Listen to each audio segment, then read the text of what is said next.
5:59. I'll call the meeting to order, the meeting to order.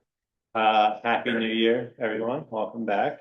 I guess I just offer a point of clarification. I think depending on how you interpret the warning, this could look like a special meeting to consider the Apple Hill dialogue. This is a special meeting that was scheduled by the select board because we had an abnormal kind of breakup of meetings and we're kind of at the tail end of budget season. It also just happened to be an opportune time for us to take up the conversation about Apple Hill along with that. So just a little point of clarification for the public. So we are going to be starting off with the Apple Hill maintenance discussion. We do have, and then that's going to be followed by town budget discussion. So, you know, presumably the folks here are all here to kind of comment on that particular topic. But if not, if there's like comment, there'll be a period for that at 6:45, which is just kind of an opportunity for folks to weigh in on anything that's not on the agenda.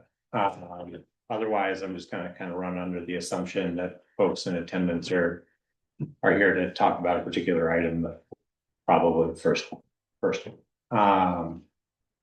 So I guess to also kind of frame that, there's been some kind of dialogue around practices of sanding, occasional sanding of class 4 roads, Apple Hill in particular. So this is just kind of an opportunity for the select board to kind of gather information, hear feedback on that, get some context. I don't know that any particular decision is going to be made, but really just for an opportunity to kind of air some of that and get an idea of kind of what we're talking about and what everyone's expectations are, so that we can inform a future decision. Hopefully. Does that sound about right? All right, great. So with that, I think I will ask Kari to provide a little bit of a summary on the feedback that the town has, or an overview of kind of the request as the town and the road department understand it. And I think we'll try to work through some input from the Apple Hill contingent residents on what the challenge is, and we'll go from there. Does that sound about right to everyone? Sorry, it looks like there's another person. Oh, Barbara. Okay, great. So I think there's at least a couple different issues that are related, but at least a couple of we'll add to if there's more. This originally started as an agenda item about a month and a half ago. Actually, Jamie brought it, and she was hearing from residents of Apple Hill that they would like to have more maintenance. I think winter maintenance, specifically sanding and maybe plowing in the winter. And we discussed it, Jamie Jordan and I, like what the options might be. Everything from leaving it as it is to turning it into a class 3 road throughout, you know, and various things in between. And it seemed like it would be important for the residents to have, you know, come together and have some sort of alignment to make a request like that. So that was one sort of broad set of issues. And then more specifically, the topic of sanding on request occasionally came up last week when we had that amazing rainstorm and freezing the next day. And I take it was pretty bad on Apple Hill and other places. And Mark had made a request multiple times for sanding, which I passed along to the crew, John Stafford, the foreman specifically. And by the end of Tuesday or at some point on Tuesday, John was saying, I don't want to sand. Which was the first time I'd heard him sort of push back specifically on that. And I guess now backing up a little bit on this topic, when I started 2 years ago, Mark and I had some discussion about the history of this nature of this request. I take it that this has been going on for a while, like 20+ years, that, the residents will occasionally make a request, for, and I don't know, I don't even know if it's both sides, but the south side of Apple Hill for sure, the class 4 portion. And that different road commissioners for them would respond, usually positively, but it seems like over the past couple of years, that has not been happening. I didn't actually realize that we weren't responding in that sort of way until recently. So I guess the one thing I should have alerted you to in the memo was that there is a policy about class 4. I just wanted to speak to the specific bit about winter maintenance. It says the road commissioner may evaluate class 4 town highways to determine if winter maintenance is needed, and may, as time and resources permit, provide minimal amounts of sand or tree removal, or both. Plowing by private parties can only be done with prior written permission of the select board. So there is already the authority for the road commissioner to make that call for occasional sanding. And, I intend to work that out with John as to how we're gonna respond to that. I'm not comfortable just having a blanket no. Oh, but I did want to mention when I talked with John about it, what his concerns were, and they were, there was a set of them. One was definitely, well, that's a class 4 road, and I'm concerned about precedent and implications for other class 4 roads, specifically Hayden Road, where there are a number of homes, Woodbury Mountain Road, where we've gotten some requests, GAR, there, there's a few others.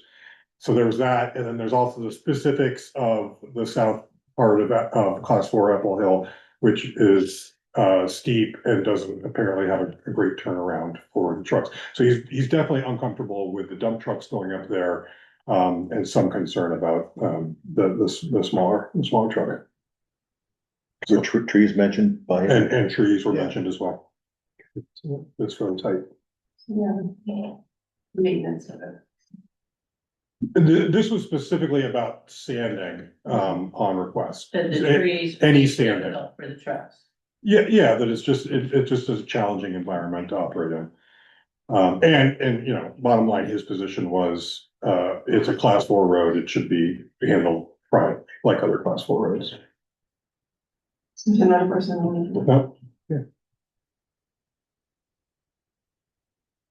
So. Do other class 4, sorry. Good. Have a question? No, please. Do other class 4 roads receive that kind of, like? No, I don't believe so. The one instance I'm aware of was summer maintenance or replacement of a culvert on Woodbury Mountain Road on request. Just somewhat different, just to make it passable, just to protect the water resources around there as well. This is specifically about winter maintenance, as I understand it. At least this one specific issue. I'm not sure the larger issue that was brought to Jamie, that might be. Yeah, and I think there's an argument I think to be made relative to like the town's obligation to kind of maintain its legal right of way there, so like, or to perform maintenance to the extent that, the right of way is established. But I'll admit that, like, I think between the definitions of our class 4 roads, and then our maintenance policies, there's a lot of ambiguity around where that line kind of gets drawn on a regular basis. And I think it merits some reasonable time discussing. Well, in policy and practice. And right. practice, I want to acknowledge that, committing to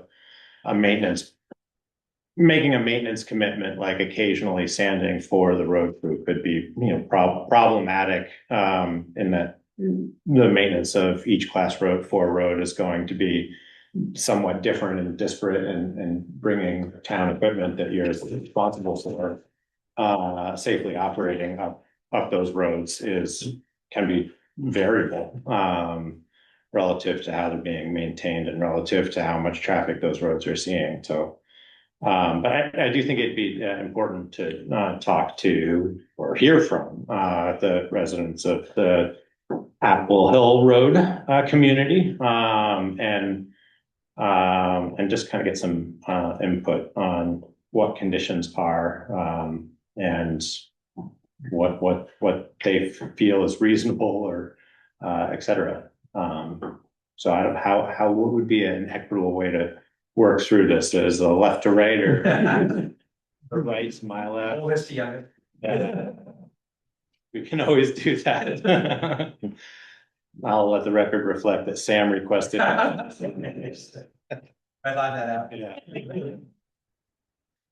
Well, you started it, Sam. Sure, I'm I'll jump in. I gonna mean, get back. as far as the ability to be able to plow the road, I've never operated a plow and certainly a plow of that size to know whether it is or is not safe. So, I mean, I can't really speak to that. I think there probably is some sort of, because I believe there's some sort of concern about being able to turn the plow around, what I've heard too. I don't know, I know a plow's been up there in the past, so do we know if the plow's been able to turn around in the past successfully up there, or? Oh, yeah, I'm sure it has. Okay. Dozens of times. Okay, and where does it turn around exactly? In Alexandria, well, in Ben's driveway, Ben and Kelsey's driveway. Okay. So, I mean, I don't know if there's a way to alleviate some of the concerns of the plow commissioner or road commissioner. Is that the old Savage place we're talking about, that driveway? Alexandria's. Alexander's, okay, yeah, I'll talk about that one. yeah, okay, yeah. I'll give you the tickets. And I know, turning into a class 3 road has been brought up, and I don't know, I would assume that would involve widening the road on some level. Potentially, I don't know if, what that entails. Whether there's been, or if we would need to do some sort of like site survey to see, because I know there's some telecommunications equipment and things like that up there.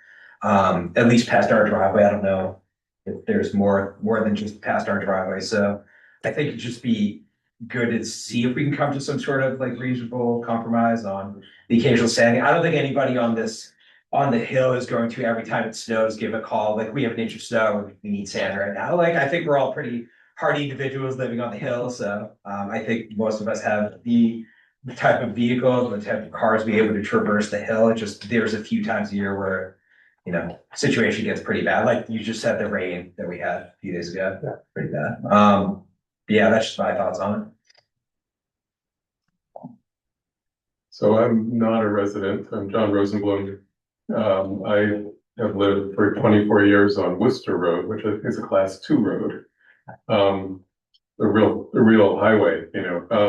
Federal highway. Federal. I always tell people when they come from, you know, visit me from the city, I tell them, you know, this is a major dirt road. But I, you know, for the last, 24 years have had the luxury of coming home on just about any day or night and in an all-wheel drive car, feeling like I can get home, to my house.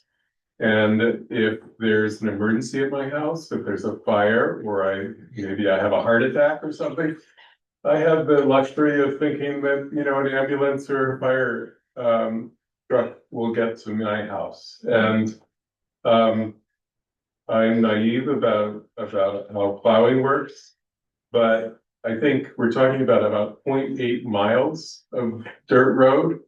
I think Calais, that represents maybe a little, right around 1% of Calais' roads. I just think, as someone who lives on a plowed, sanded dirt road, I'm a bit appalled that my town has tax-paying citizens living on a road, on a 0.8 mile road, that is not taken care of, and that these people are paying taxes, that if they have a medical problem, an ambulance might not be able to get there. If the town truck can't even sand the road, then how are they going to ever get anyone to sand the road? This is something I think that, as citizens of Calais, as a select board, as a road commissioner, I think we need to take care of these people. They're paying taxes, or let's just give them back their taxes and let them, all maintain. I'm paying the same taxes, and I'm on a class 2 road, and these people are paying taxes, and they're not being taken care of by the town. And why is that fair? The roads of this town are meant to take care of the citizens, and at some point Apple Hill was turned into a class 4 road, who knows, 100 years ago. turn it back into a class 3 road. There's enough people living on it to make sense of that, you know? And they're paying taxes, so the money is coming in from that road. Let's just take care of it. That's my thing. So, I'd like to clarify a couple of points there, and I do appreciate that input, as a non-resident of the road and standing up for the critics, to access, I was just recently informed, it was one of the outstanding questions for me, was whether or not there was some sort of calculus that went into whether or not the valuation of those parcels or the taxation of those parcels is relative to the road class that they're on, and the answer to that is no. But the funding of the maintenance of that road, which is largely comes from the state grant program for road maintenance, is not assessed to class 4 roads. So It's only specific to class 3. yeah, it drops off precipitously after class 3 roads. So, you know, the classification of the road is likely something that should be considered if we're at some sort of tipping point. But I think that that's also another interesting conversation to be had with other roads that have increased in population and usage Right. since their declassification. I mean, I would just say, just from a charitable place of a citizen of Calais,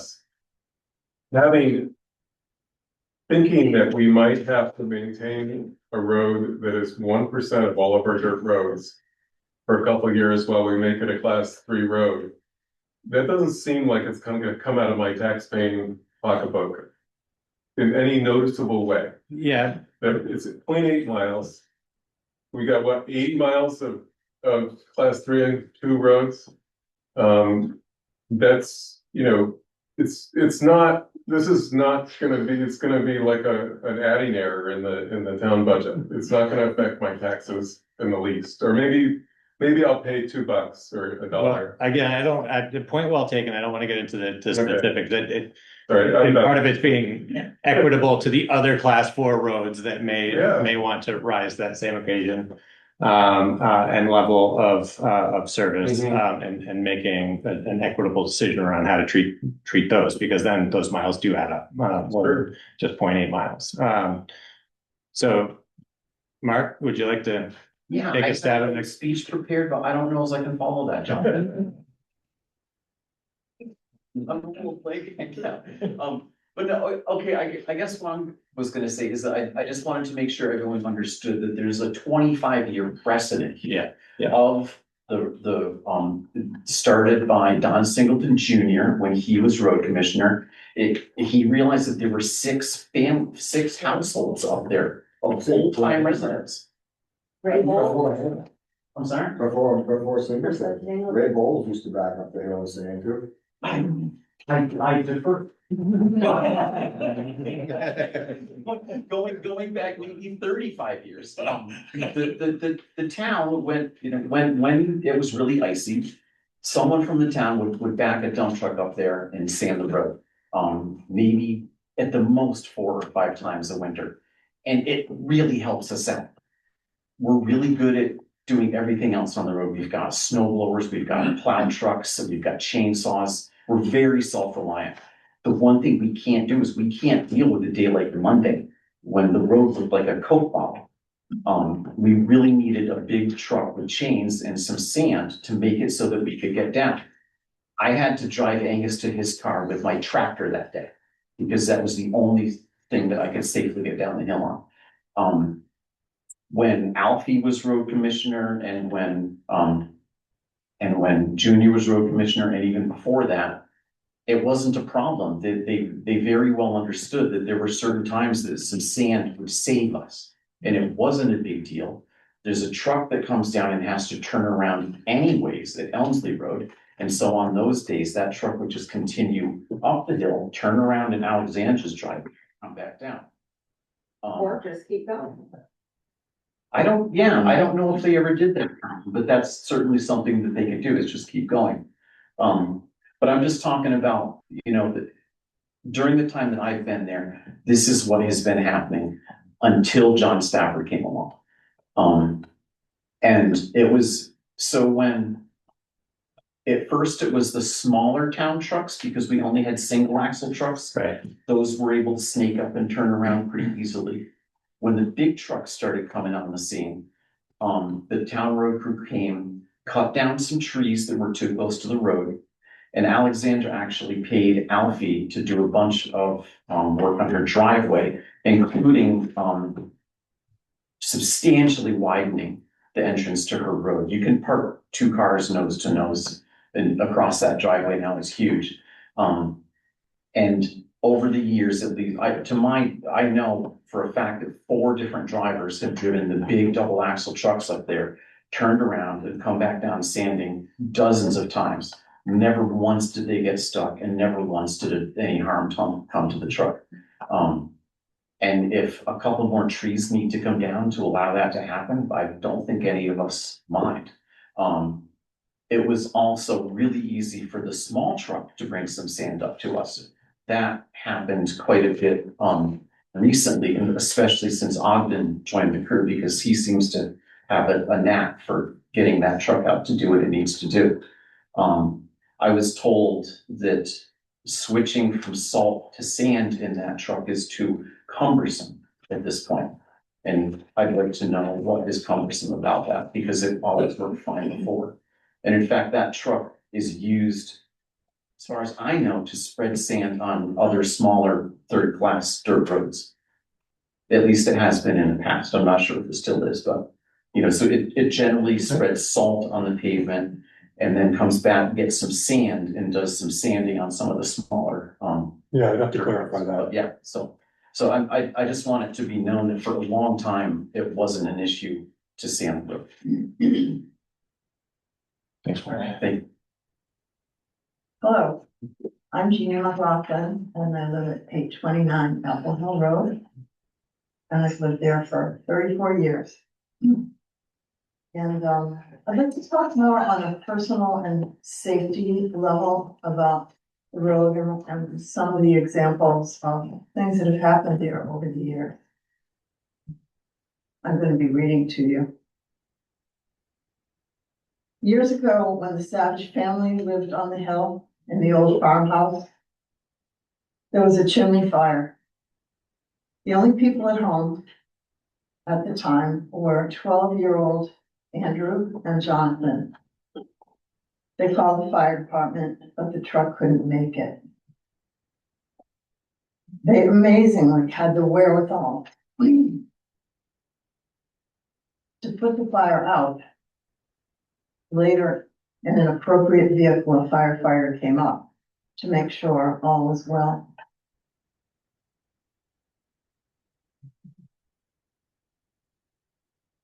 Flipping through pages here.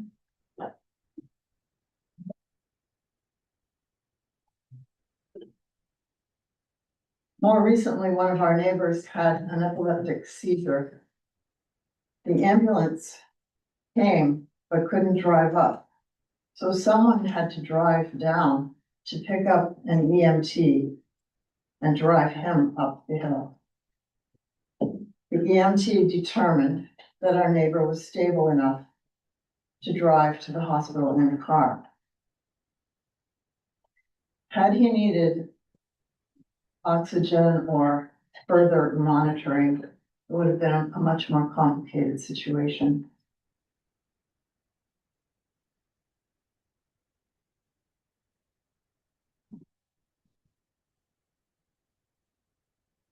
"34 years ago, there were 3 year-round households with 8 residents. Now we have 6 year-round households with 14 residents. We have neighbors over 80, little babies, and young children, as well as a big increase in the traffic over the hill from surrounding areas.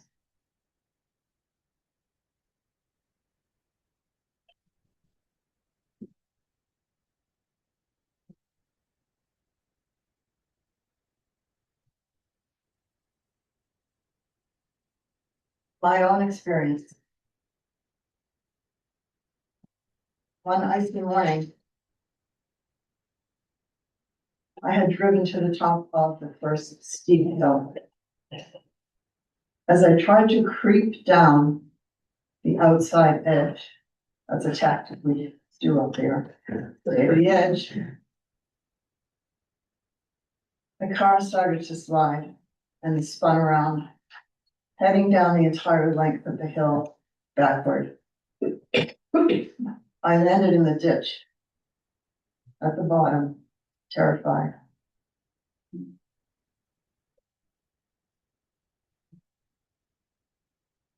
More recently, another neighbor, has become disabled, requiring a wheelchair, home health care, and other services. We need to know these healthcare providers will be able to navigate the road and provide essential service.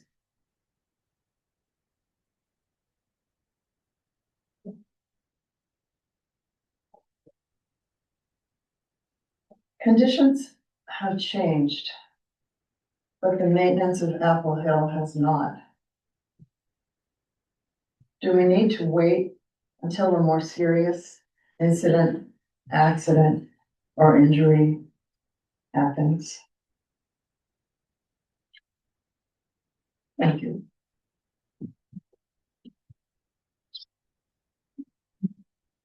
I am Nathan Long, also was on Apple, I have to say for 34 years. Yeah. 34 years. I also have the same concerns about safety. And, I am quite confident winter driver, but I still have been challenged on the hill a number of times. You know, if there's two cars, I got a couple of vent fenders maybe, if one's coming up and one's going down, sometimes you cannot stop. That's not such a big deal, maybe damage pride, but if it's a pedestrian, which people do walk up and down that hill, and sometimes you can't get off the road because of the snowbanks. That concerns me. This has been talked about a little bit before. We had a policy that was decided in 2007. This worked when the last two road commissioners were in charge. If we called, we would get sand. If it was just a really icy day, they would just sand it. Or if something's changed, either the road got narrower, or the trucks got bigger, or the guy in charge is different. But for some reason, we have not been able to get any sand for a long time. I feel that if we had been treated with more reasonable common sense, we would be here now. People on Apple Hill will continue doing what they're doing. However, here we are. I've had some time today driving around on Calais roads, and I'm surprised to find many roads that are class 3 that are plowed by the town, that in some cases result in the town plowing 1/4+ miles for one house. La Valley, Mirror Lake, Ledge Hill, Fort Hill. These are just a few. These roads all are winding, steep roads that are plowed and sanded by the town. They are dead-end roads. In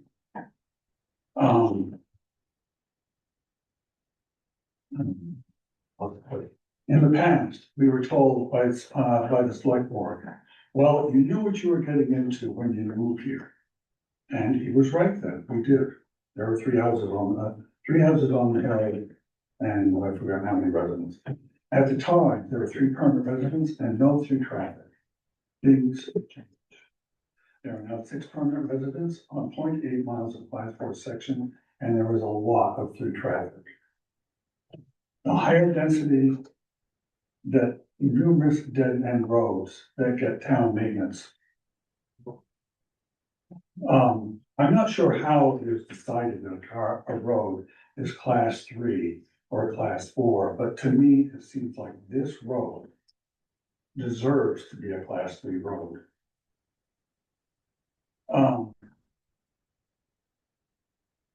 I really, I just don't understand it. I really don't. I mean, we pay our taxes. And the town plows these roads that have one house on them. And yet we maintain a road that the town uses. I just don't think that's fair. And one other issue is that on the policy that was decided in 2007, it was stated that we needed written permission to plow the road.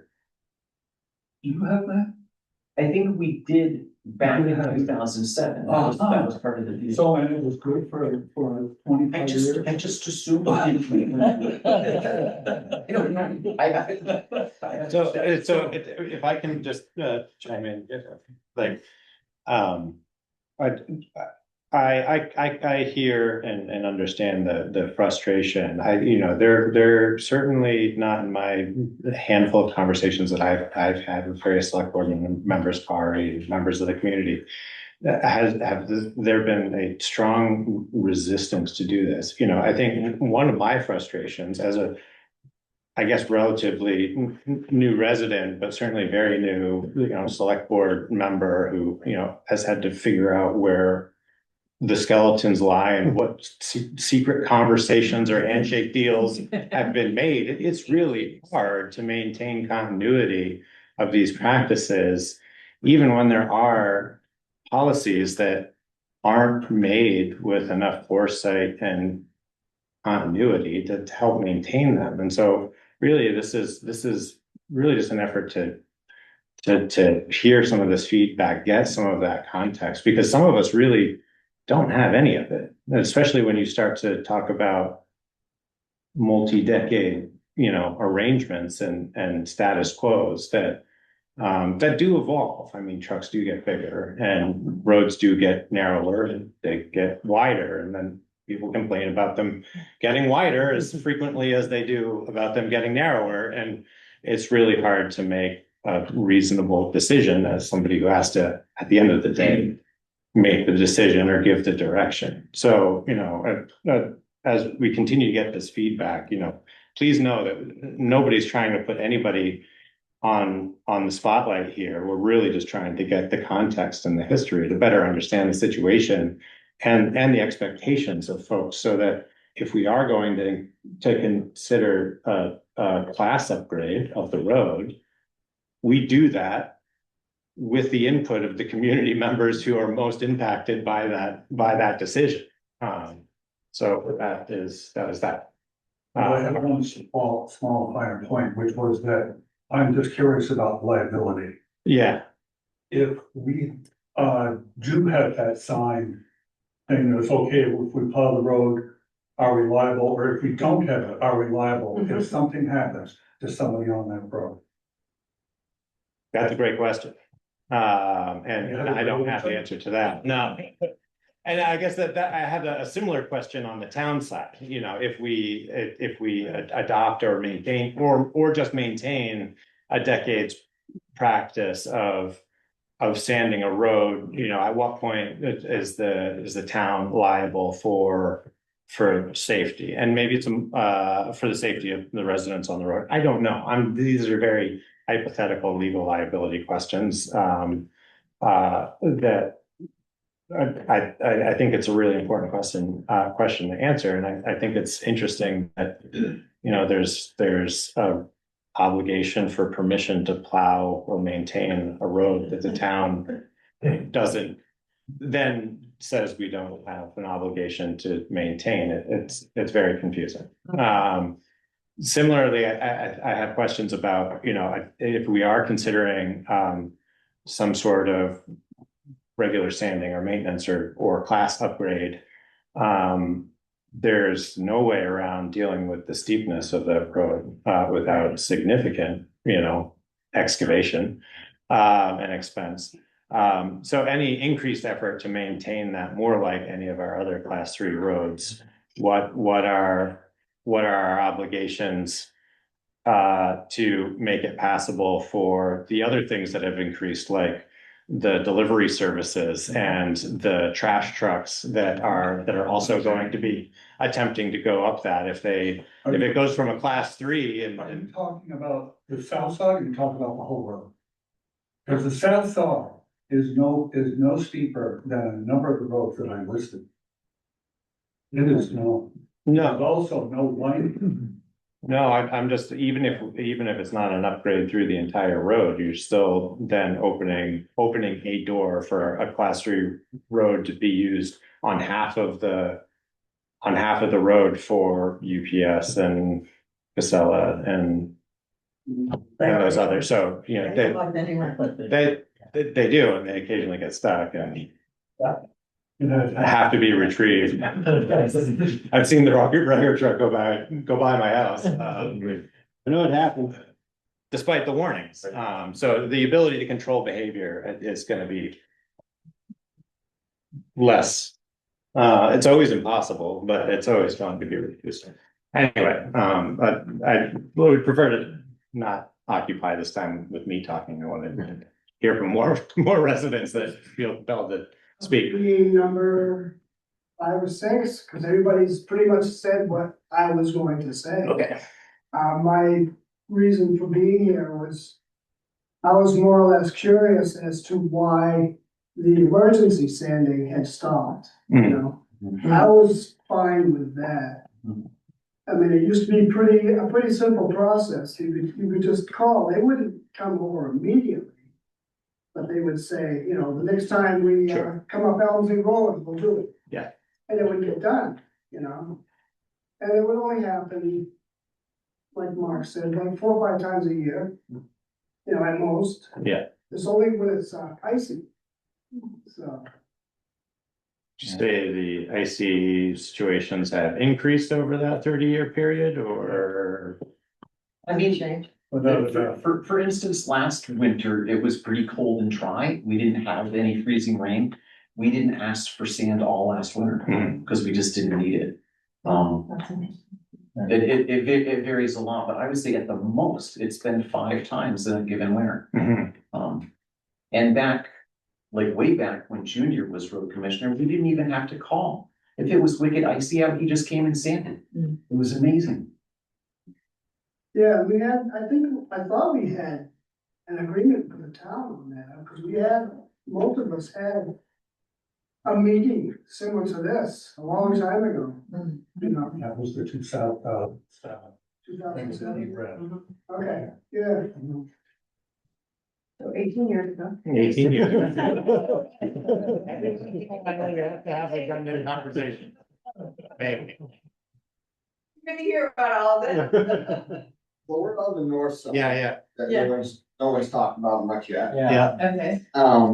It's not on the It's- class 4. It's the Yeah. class 3 part. Would you but I mind to noticed, your name, please? I'm Mike Prue. Thank you. Tremendous amount increase in traffic over the years for sure, and the road has increased. You've been there 20 some odd since 98. So the road's gone from a goat path with slate and you go very slow and bump up over even their side, in summer, to now after the federal came through and did the ditches and everything, now it's a highway. Changed it dramatically. Our side of the hill, never, well, it doesn't always, we're not kind of alone over there, right? Doesn't get great maintenance either. We knew we were living on an icy steep class 3 road, but it's a nasty bit to get up to our spot. Town does not get there immediately. So we have to have vehicles that get us up and down the hill. Over the years, we've also had to walk up and down the hill ourselves. Just to say, I understand what you guys are all saying about living up there. I loved it when they sanded up there to get you guys up and down the hill. Our side, until Mark and Stuart Savage used to plow a little bit down the hill and open it up. Mark has opened it up much better the last few years. Carlin worked in Montpelier for 20 years. When the snow would get built up and after Stuart left, no one would plow. Eventually people would come from the other side and come down the hill and it's a straight shot. So with her 4-wheel drive Jeep and started tires, you go up top. So we've never asked for sand on that part, never had it, never wanted it. Don't want class 3 on that road at all. Understand your trouble with getting up and down the hill, people getting old, wanting safety stuff. We also know we bought a pretty tough place to get in and out in the middle of Calais, and so, hey, emergency vehicles don't get to our house either. Didn't get to her father on the class 3 road years ago either. So We've all got that problem living out here wherever we live. So making it a class 3 or 4, I don't know what that would do for anybody. We walk up and down Apple Hill, I parked at the very bottom of the hill many times to get to my house over the years. And waited for the plow trucks to come and do their thing. I've seen my neighbors go down like this by my house and the ice. Help them try to get out, whatever you can do. So I told people, GPSs, send cars over Emsley's Road, down our side to get over to where we are. I told people from Connecticut with 2 babies in their car, saw a pile of snow and drove their SUV with summer tires down over the hill to get stuck. They're going to like Airbnbs in the neighborhood. So, Yeah. you know, you just They can't, had done one. you just can't fix everything all the time. The backing up the hill, especially with the smaller sanding trucks, it's a no-brainer, people. Why are we even here talking about it? Like you said, we all pay taxes. Get these people some help, some safety, get up and down that side of the hill. And that Don't road need to is, make it a big wide open road. Yes, there's more traffic. We all have more traffic. We have to have people building houses. We have more development. We can't stop it. I'm sorry, but just back a truck up that hill once in a while and give them some sand. It's simple. and I would It's say, so- you know, even like the north side of it, if there's, if that other side of the hill is blocked, there's a lot of people on top of that hill that can't get off the hill until that other vehicle is moved, which could take hours. So, and it does take hours. Sometimes it has taken a day or more on our side of the hill to get a car removed. And, Yeah. you know, I just recently twice needed,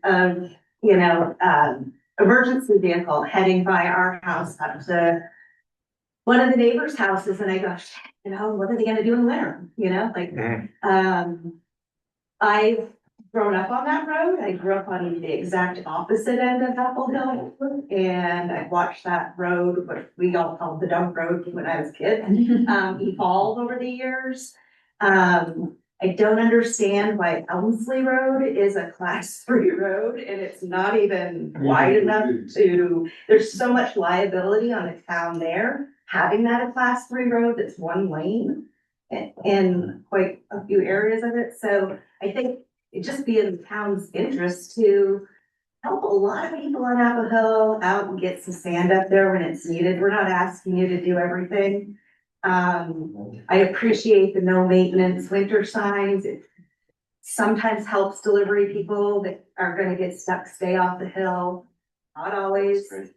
But pretty self-sufficient folks, and also not that, you know, anybody's had to call on us that much, but everybody is gonna help everybody out. And we help everybody out that comes over that hill in the winter, and we're going to an area where the Indian. So stranded. But it'd be nice if emergency vehicles in particular could help everyone out. And one note that I did here earlier, and it is interesting, town does use that road. Especially this summer when they blocked off the other roads and used that one as the only way around for people. It was their, what do you call Well, it wasn't was the a only way detour. around, but It was a detour. And they went and freshened up the hill, put some fresh gravel on, put some pretty good stone on our side actually, and then we don't get enough traffic to pack it, but we got enough to make it washboard. And they were nice enough to leave it the rest of the summer, so. But they used it, and they don't maintain it, and when the garbage trucks and the dump trucks go up over the top in the spring, and the guy goes, "Oh, the hill's open, I can make it over," and puts ruts as deep as these chairs. The town doesn't fix it. But they use it, and they let them use it, so.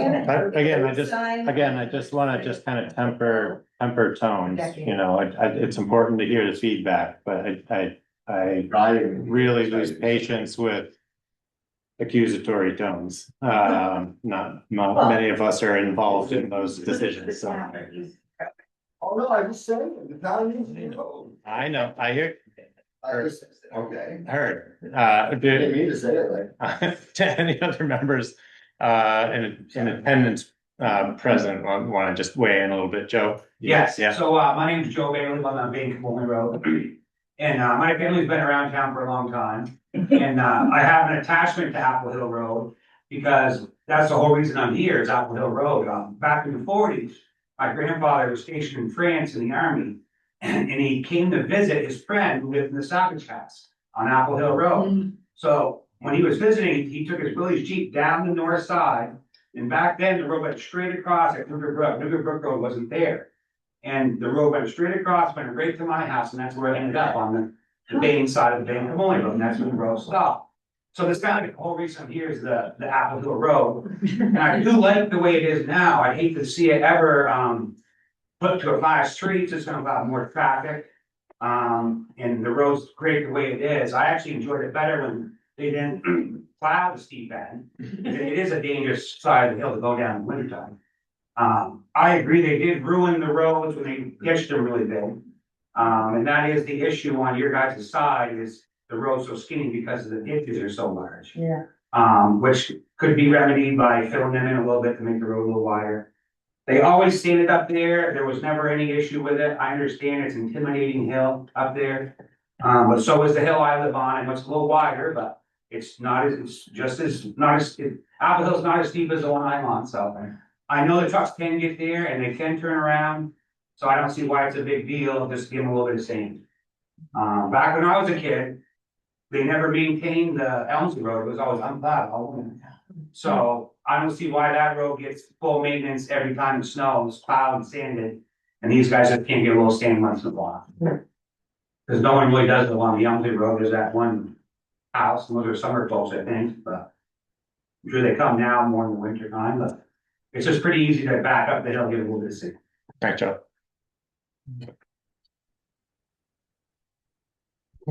Looks like we've got a handful of folks on Zoom. Curious whether, I don't see any residents. Apple Hill on there. Oh, I'm sorry.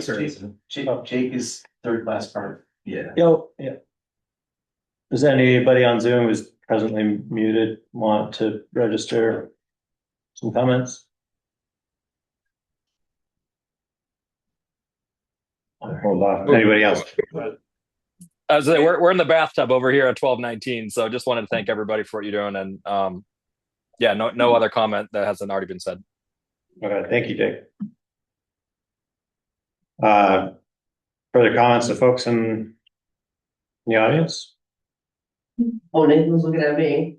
Well, I'm Ben Myers. I moved in recently to the Alexandra house. Maybe that's how we refer to for who knows how long. But it'll eventually. Until you leave. Yeah, not till we leave. Healthy mind. I mean,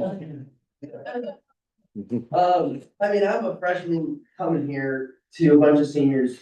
You know, I think that Kelsey and I, I'll say it like this. You're getting a wealth of information, more than I could ever give you, because I just moved here 2 years ago. I kind of knew what I was signing up for. Now I have a daughter. She's about to turn 1, and that kind of changed my outlook a little bit. But that being said, I don't know how this stuff works. I've never lived on a class 3, or I've always been on pavement my entire life. So I really came to just kind of hear fellow neighbors kind of, and like you said, I actually don't know your name, I'm sorry. Jordan. Jordan, like you said, there's these decade-long things that have been going on that it's a saga. And I mean, it's just nice to kind of. And we always only give them 30 minutes in the agendas. Yeah, so anyway, the sand sounds great. I think the only that Kelsey and I were weary of was just some really ridiculous widening of the road being, super, super huge. We love the feeling of it being narrow and kind of traversing to our house, but then again, we're really pretty amenable to anything. I know there seems like there's a force and an energy towards making this thing better, and I'm just like, whoa, yeah, that sounds great. So again, I don't have the wealth of knowledge. I'm just, we're just kind of watching and seeing what happens, and the ambulance safety's big. Safety's very big for us. Yeah. But also keeping it, playing with small, so, yes. Oh, one question. Yeah. You, actually, you said it. There's that turnaround in our driveway. And it seems like it's embedded into stone that they turn around and come down, but Dean Kelsey were wondering, well, why don't they just continue down? And I don't, there must be a good reason, but why isn't that the case? They just, The side's too steep in the winter. they just don't do it because of that. It's just too unbelievably steep. Gotcha, yeah. And it was better when they did maintain that, they never plowed in the winter. Right. And you prefer that? Yeah, Okay. yeah, and there's less traffic for these people have to deal with in the winter time, and it's a dangerous road anyway for winter travel, so. I see. Yeah, it was better when they didn't plow. Gotcha. Yeah. Then it just puts the block right there. People want to walk it, yeah. There we go. It's better when it's not the side of the town. So that's my fault. I made a decision to plow all the way through. Okay. Thank you for The doing garbage truck was sideways on the south side. Yeah. For 4 hours. Oh, And I could get out and the only way to was to get to store or to work was down the backside. Yeah. And I was like, I'm just gonna plow from now on. Sure. And then there's another dump truck with the same thing this year, so. Yeah, yeah. Well, thank you everyone for the comments and participating. I guess I'd like to turn back to the select board and see if there are any specific any specific questions or clarifications, and maybe have a little bit of a conversation around kind of next steps and how we want to move forward. Does anybody on the select board have any particular questions that haven't been raised or comments about it? Can I check Yeah. my understanding on this? Yeah. So what I'm hearing is pretty solid support for the occasional sanding, as has been going on for decades. I'm not hearing strong alignment around upgrading the road to a class 3. I mean, I'm hearing some voices of that, but. What would upgrading the road, yeah, because I have no idea. So I can't say specifically. I would want to do an analysis. My gut says that would not be a net positive financially. There is some state money attached to class 3 roads, but the standards of bringing that up to, bringing up to class 3 standards would be an investment up front, and then it would mean, more maintenance as we do all the other roads. I'm fairly certain that would cost. And yeah, and even that is like, that's like the benchmark, because there are specific requirements. We have, as a town, we have modified requirements for roads, which is a whole other conversation. But then for the funding that we receive from the state, there's an obligation to maintain the road to that level. There are likely examples in the community of class 3 roads that do not quite meet that bar, but there is a commitment to work in that direction over time. So I don't want to open that whole can of worms for discussion right now, but I think, it would take some assessment for sure. I think one of the big questions for me is what's reasonable, how frequent, when do we do it if it's not getting done at a rate that is considered, or at a frequency that is considered reasonable, and which other roads do we need to have an eye on servicing similarly, and just so that we can put kind of a flag in the ground and say, like, this is how we're doing it in this point of time relative to these conversations. And this is what everybody's expectations are around the performance of that particular work. So that's sufficiently ambiguous for everybody. Yeah. Very non-committal. I to Kari's point here that it seems like there's some consensus around maintaining a status quo that is relative to maintaining kind of safe passage for the residents. That is not a full-on upgrade and commitment to class 3 maintenance standards. And so now I think we have to kind of have a conversation around, what's that frequency? What's going to be the trigger? Is there going to be somebody any of the residents who call and say that there needs to be some sanding, or is it a judgment call of the road commissioner or the foreman?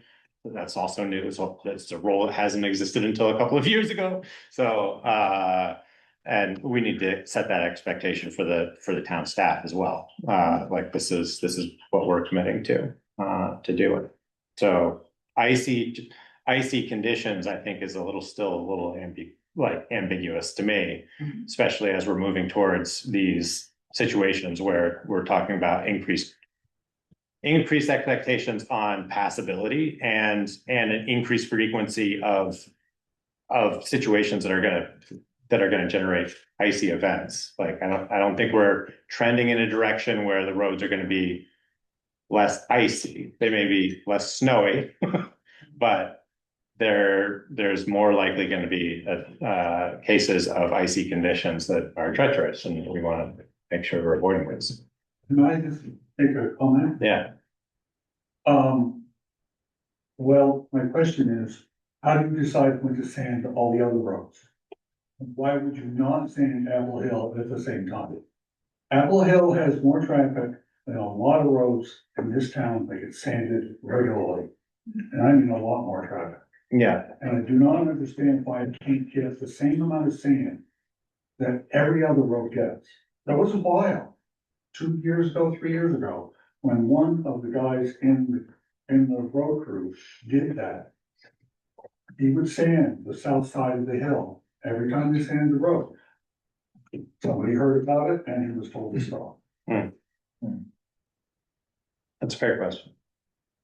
I think it's the class 4, class 3 distinction. I think that's, What's that? I think it's the class 4, class 3 distinction. Yeah, well, That's what makes it. the number doesn't mean anywhere near as much to me as safety does. I understand.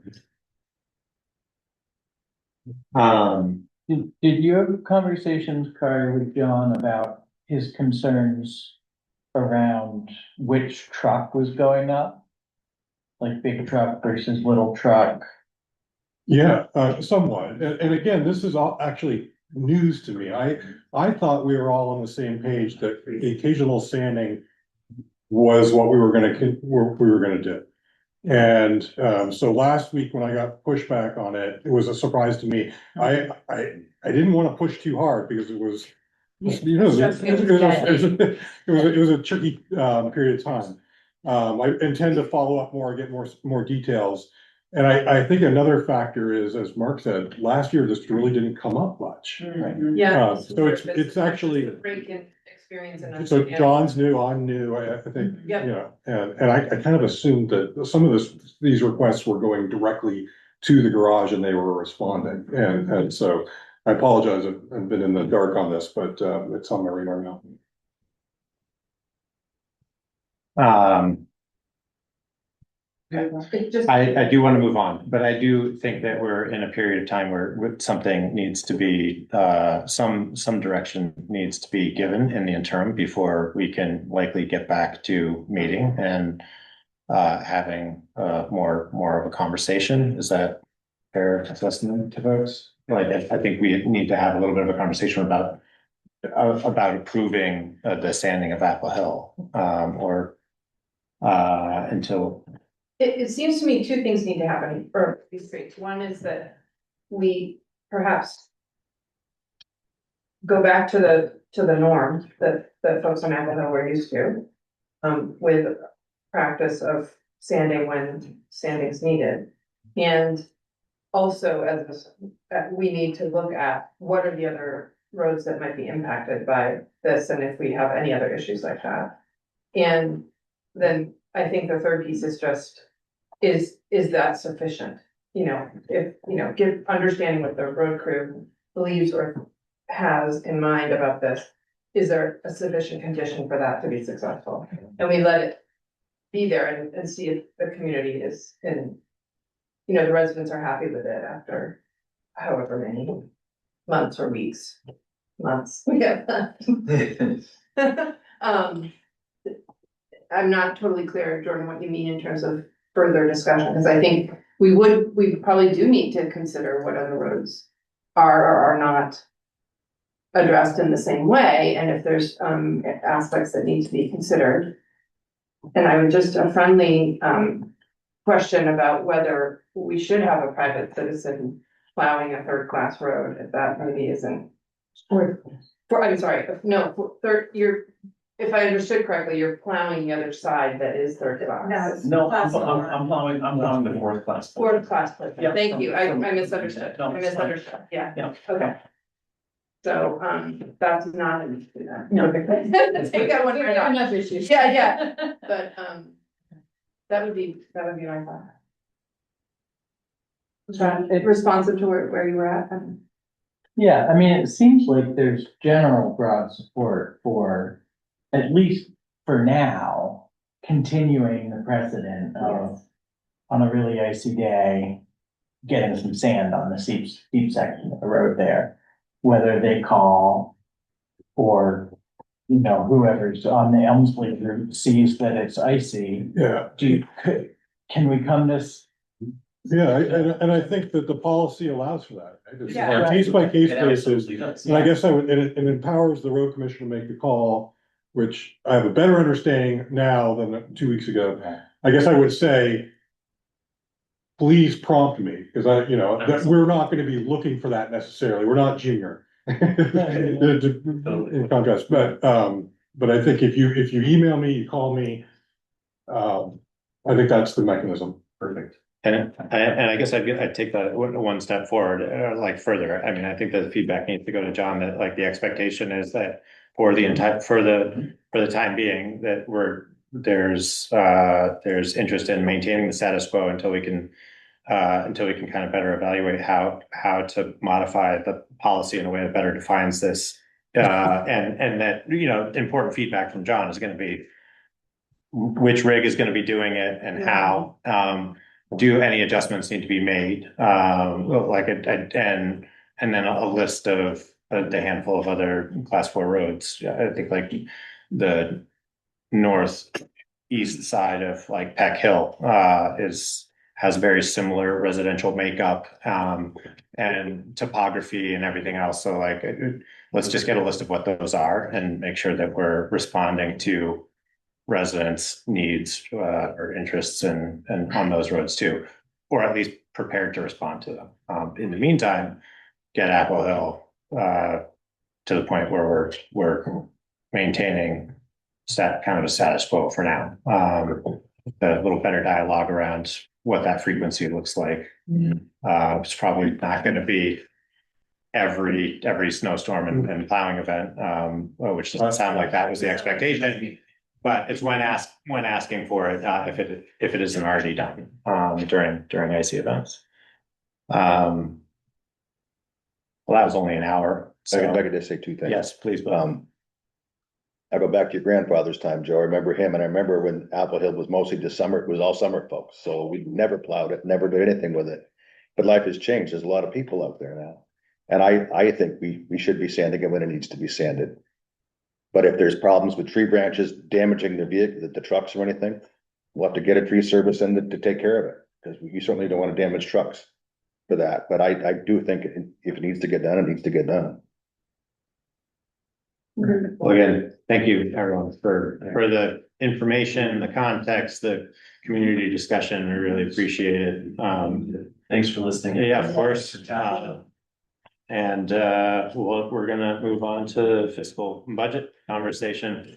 Exciting. Assume everyone's sticking around. You won't be offended if we leave. Never offended. Be used to Yeah. Thank you. Bye-bye now. Yeah,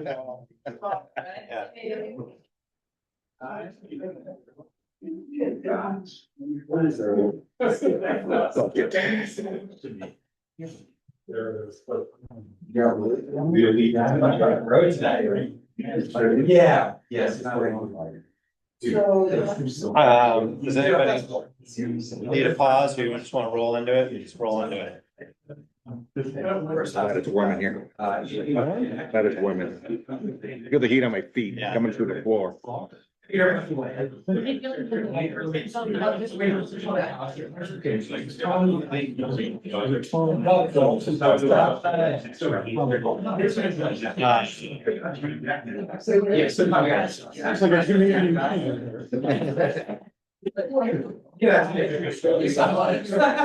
is fantastic. I've never seen anything.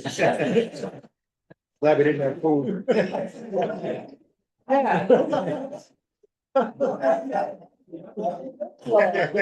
cold out there. Like you seen the dog at the door, get going. Yep, it was just right. No, it was all. Yes, that's us. Yeah.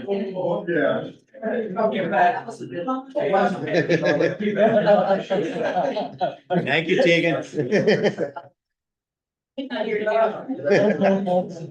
I assume that was you, Mark. I saw the two announcers in the parking lot, we walked here. Right right back, or? As soon as you can't see, you can't get away. Yeah. Want to ride back, or? No, I'm good. I'm You're good. walking, right? Stay here with us. No, I was told this is gonna be boring.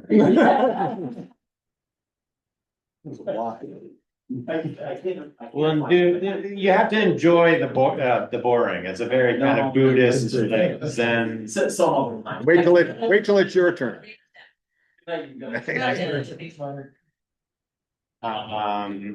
So, fair to probably just, start with everybody who's able to find the, most updated, version of the, fiscal 27, budget, worksheet, which, has been updated as noted by Kari in the memo, with the changes that we kind of, gained consensus around. Those were kind of the big.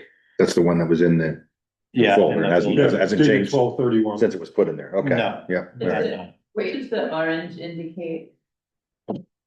Oh, that is, the numbers the figures that affect payroll taxes. Okay, thanks. Oh, But you can ignore that, I can pull that off. Okay. That's from mine. So, yeah, I did the changes that you agreed to last time. I put in a $10,000 stipend for the road commissioner, which was the thing that Barbara, Jordan and I discussed around basically an pay increase for me. And then just on Wednesday, I added the property and casualty and workers' comp insurance rates. And we took a hit on that. That was like almost 10% increase. Yeah.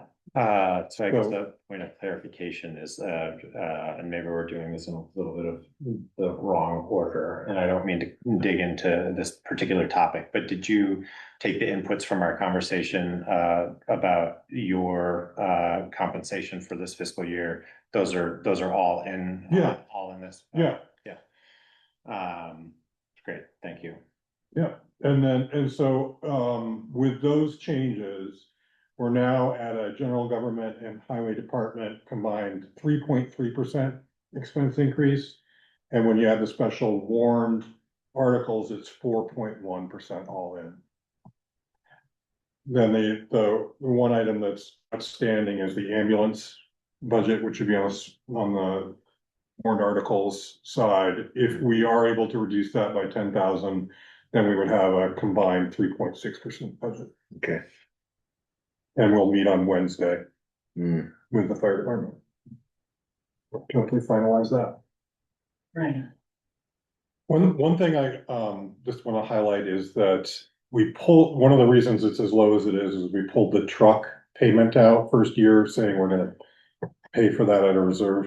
Mhm. So that's like buying down the increase, right? Yeah, cause it So will happen next year. It will happen next year. It's 3% of the budget. It's just built in increase next year before we do anything. I just want to point that out because Yeah, I always warn people not to do that sort of thing. right. Yeah, Here we are. well, why? Why do we feel we have to do that, I guess is my question. Well, I think we started at 11%, right? Yeah. And we were thinking about ways to reduce that. But it's kicking the can down the road pretty hard, isn't it? We didn't do that with the truck, would it be 11% or lower than 11%? No, It's about 3%. Be 7. Maybe like Yeah. that. we'd be at 7.1. Yeah. Unless the Approximately. ambulance. Or we could split the difference and do True. half of it this year, looking at more like a 5% this year. And then That's true. it'll be less of a leap next year. Exactly. That's a good. Yeah. My personal feeling is that, Do you want me to model it and bring it to you? Well, so, Or I sorry, can post keep you. this with capital, Capital reserve. reserve, okay. from the, Pulling from the capital reserve instead of paying it from taxes. taxes. Okay, yeah, so sharing, it seems to me sharing is a good idea, or like that. But, Give me a minute, I can But you, probably, you don't wanna prolong. well, I just think Yeah. that the townspeople truck Uh-huh. and pay for it, and we did.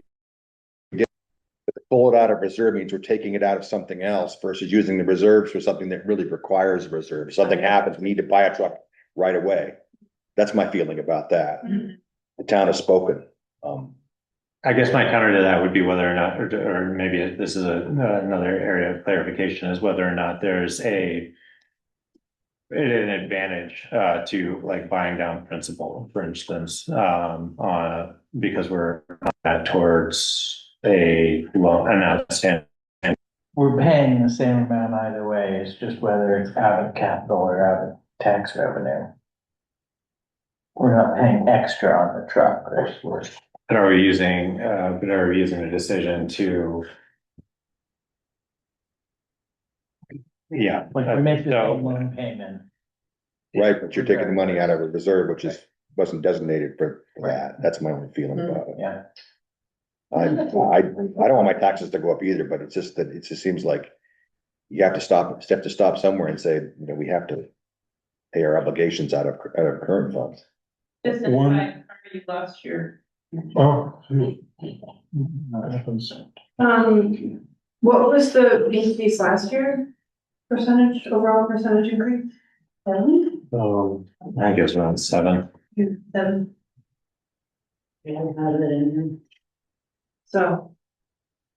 It's a dot. here. Bill raises a good point. Agreed.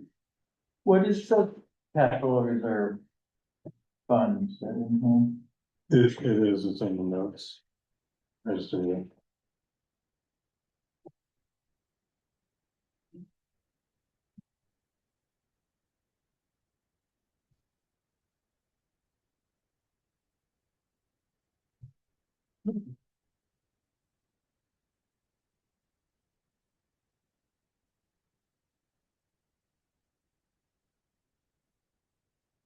Our proposed budget for general government was 7.3% less than the year before. So. This is general government. Right. And the roads were 14.8% increase. The combined was 4.9%. And then including all other warrant articles, it was 4.4% more than the prior. I kind of thought we got it down below 5. I'll stand corrected. We did a great job last year. No deed goes unpunished, though. Look at healthcare. That's what's driving this whole thing. Yes, and we can't avoid that. No. And it's gonna keep happening. Yeah, and I guess it's probably important to note that we're currently enjoying a pretty limited increase that we're seeing from a recent change, and that there's a possibility that we're not going to enjoy that same next year. So, you know, I guess if we want to like maybe think about splitting the difference, and maybe doing a partial offset with capital reserve funds this year to leave some of that buy down power for next year, should we find ourselves an even stronger fiscal pressure, then, or just not do it at all. I mean, I'm not particularly lobbying for anything in particular. I do think that, We're not putting anything in the capital reserve fund this year from this budget, is that correct? No, Okay, because that's not, there's no plan to. right. We have a policy that if there's any, Excess, you know, Right. any savings that it automatic from the highway department budget, it automatically goes in. And so we did that this past year, correct? I don't think we did it last year. Last year, we did something to replenish it, which was we took funds from the equivalent of from the FEMA fund that had been used to pay for things we had already budgeted and paid for, and put it into so our labor and our equipment use, things that we had already paid for with our taxes. We put that amount of money into the equipment fund. Oh, it doesn't show it. What the highway capital equipment fund is. I wanna say it's in the neighborhood of like 160,000. So it's a good amount. One more factor to consider, and like all the points, for a while there, I was thinking, I wasn't sure what to do, but John's been advocating for, going ahead and lining up the purchase now because prices are on the rise. And I was actually thinking about bringing you a proposal for next week, to make a commitment for the new truck so that we could lock in pricing. That, who knows? But the word he's getting as he's seeking these quotes is these are gonna change soon. One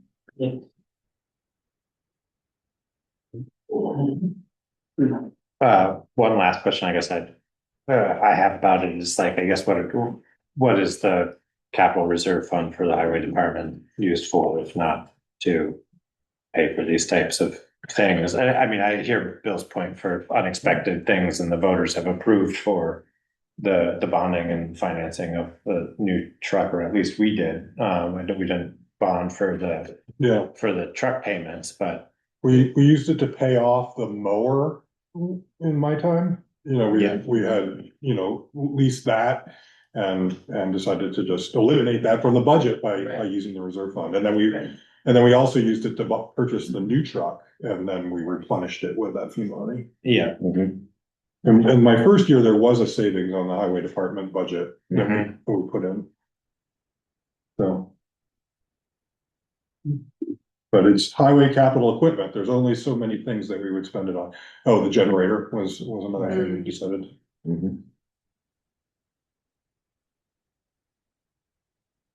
So that like plays into the point that I think you raised in your memo, about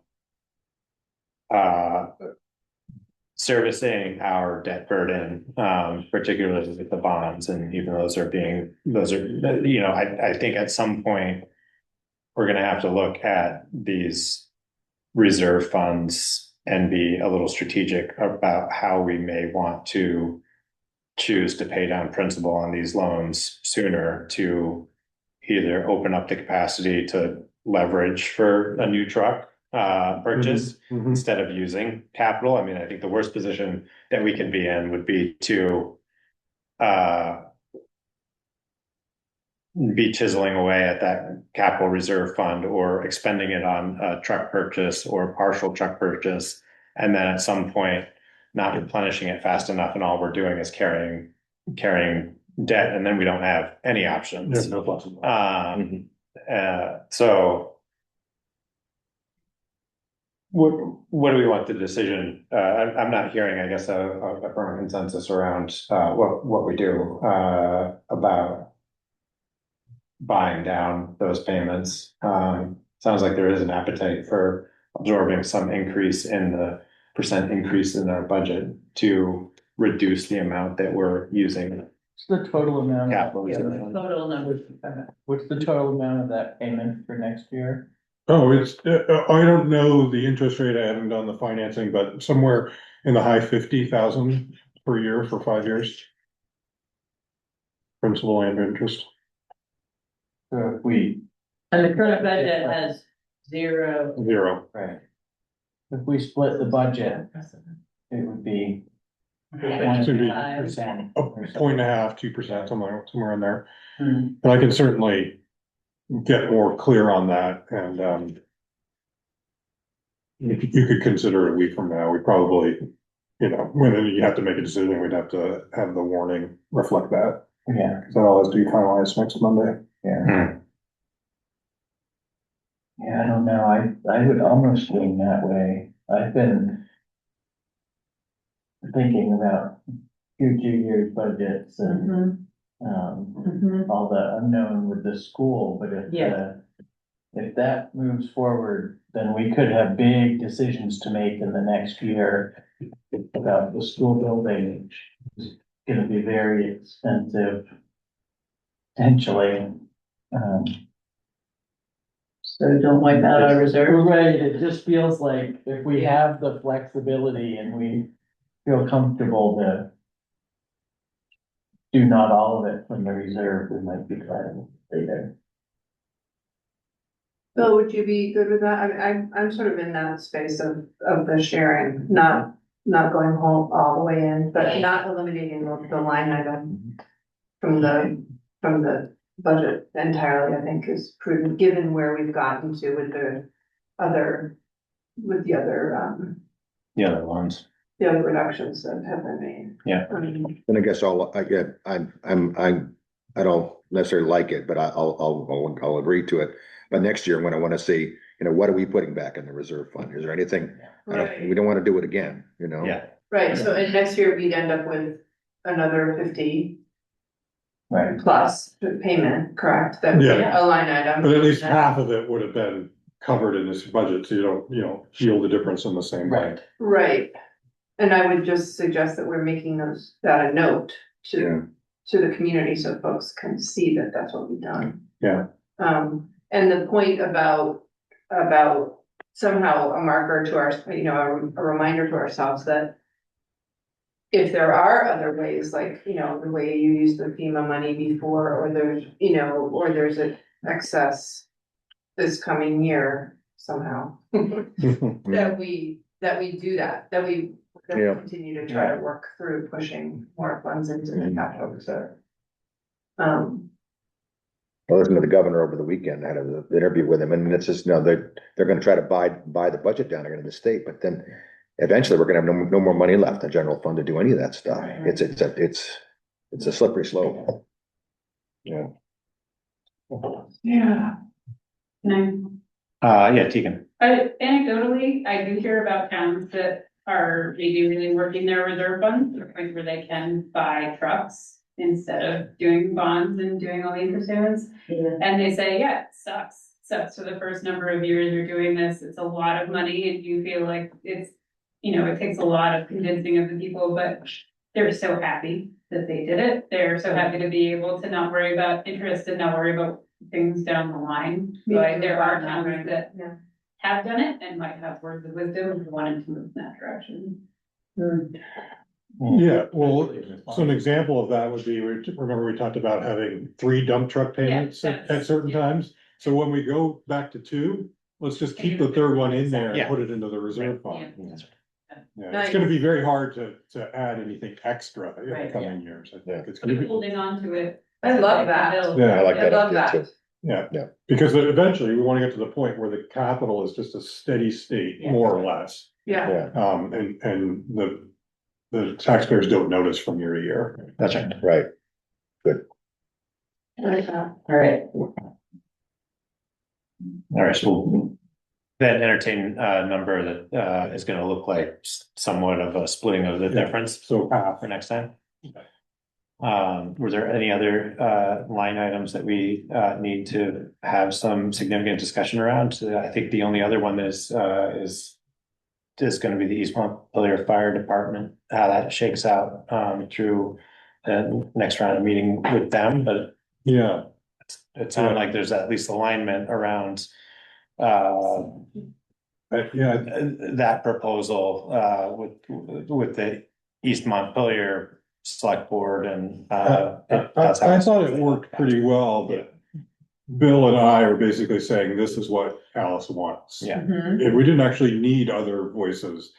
We were heard and in some ways it's just, this is it. And we'll see how they respond on Wednesday, but Seth seemed to be nodding a lot and I got the sense that East Montpelier will join us. Okay. Sorry, were you just talking about do we need to be at that meeting? Are we talking about that at this meeting? We can leave it for later. Yeah, why don't we do that? Yeah.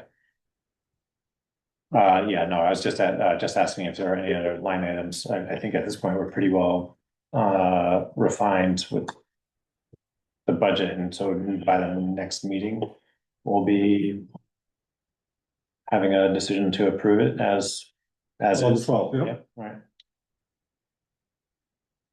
Is this the order that it's presented? I didn't have my book with me to compare when I was looking at this. Yes, So the select board was first? Yeah. Okay. select board stipends. Yes, I know. Like, You don't like that so much? Why are we? No. More than 6% increase. Like why, we're going from 8,000 to 8,500, do we just, is that? It's $100 each. Sorry? It's $100 each. I understand, but is there a reason, is that just the norm that has always happened? I don't know. I don't remember. There's no, it's not. There was a period of time when they received nothing, Right. so. And then the select board before to 2023 or going into 2023 tried to reduce the amount of stipends. But then it was, But then in town meeting, people said, no, that's ridiculous, put it back up and give it more. Uh-huh. So there's been no consistent pattern, it's whatever you all decide. It could be less than that if you're concerned about the optics or something. I think it's good to always have some increase in there and keep up with inflation sort of thing, or are you gonna head? I mean, for anybody who might find the financial part to be a barrier to starting. Yeah, I hear that, okay. Just since, the items that were in orange, I was paying more attention to. Yeah, right. So it really jumped out at me. Yeah, it won't be an orange, and then, and it No, I won't, understand, I don't care what it and it calls. won't have the percentage either, so. Yeah. Any other conversation about the worksheet? Concerns? Everybody pretty comfortable? I think we're arriving at consensus around being able to approve that for next time. Like the last edit. Thanks, Perry. Yeah. You're almost there. We do have a period of related public comment up. And looks like we've got Bill. Curious if Bill's got any comment? No, all set. Thanks for asking. Okay, great. Thanks, Bill. Then we will move on to some of the administrative items. Pretty short list this week. Approving of the minutes from the December 15th select board meeting. So everybody will find a copy of those in the share drive. Does anybody have any questions or comments? Can we get a motion to approve the minutes as posted to the share drive? So moved. Second. Awesome. All in favor? Aye. Vote to approve the board orders. Sorry, there was just a misspelling of Bill's name in the top. Okay. Didn't require. Did everybody have an opportunity to review the board orders that were posted to the share drive? I did. Can I get a motion? I had just Yep. one Sorry, question. Bill. We spent a bunch of money on the loader and we had some more loader repairs. Remember what that's for? Does it- Or just, you heard about it, but it's another $4,000 or something. Yeah.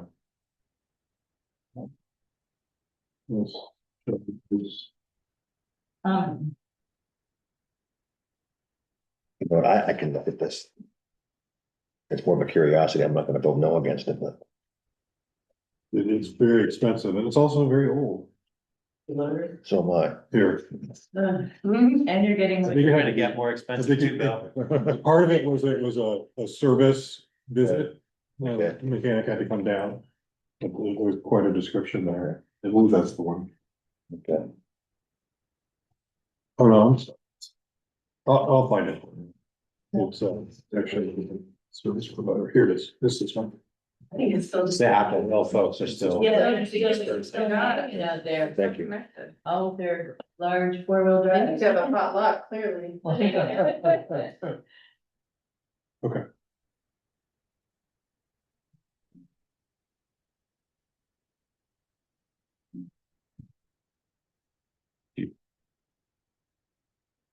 Like, So moved. So moved.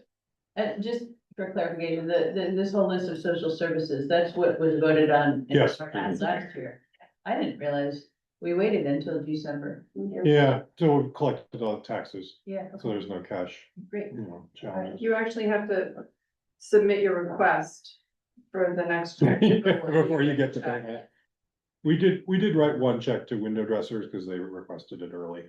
Okay. Just who made the motion? Did somebody make the motion? Bill made the motion, Okay. I'll second. All in favor? Aye. Thank you. Town meeting warning.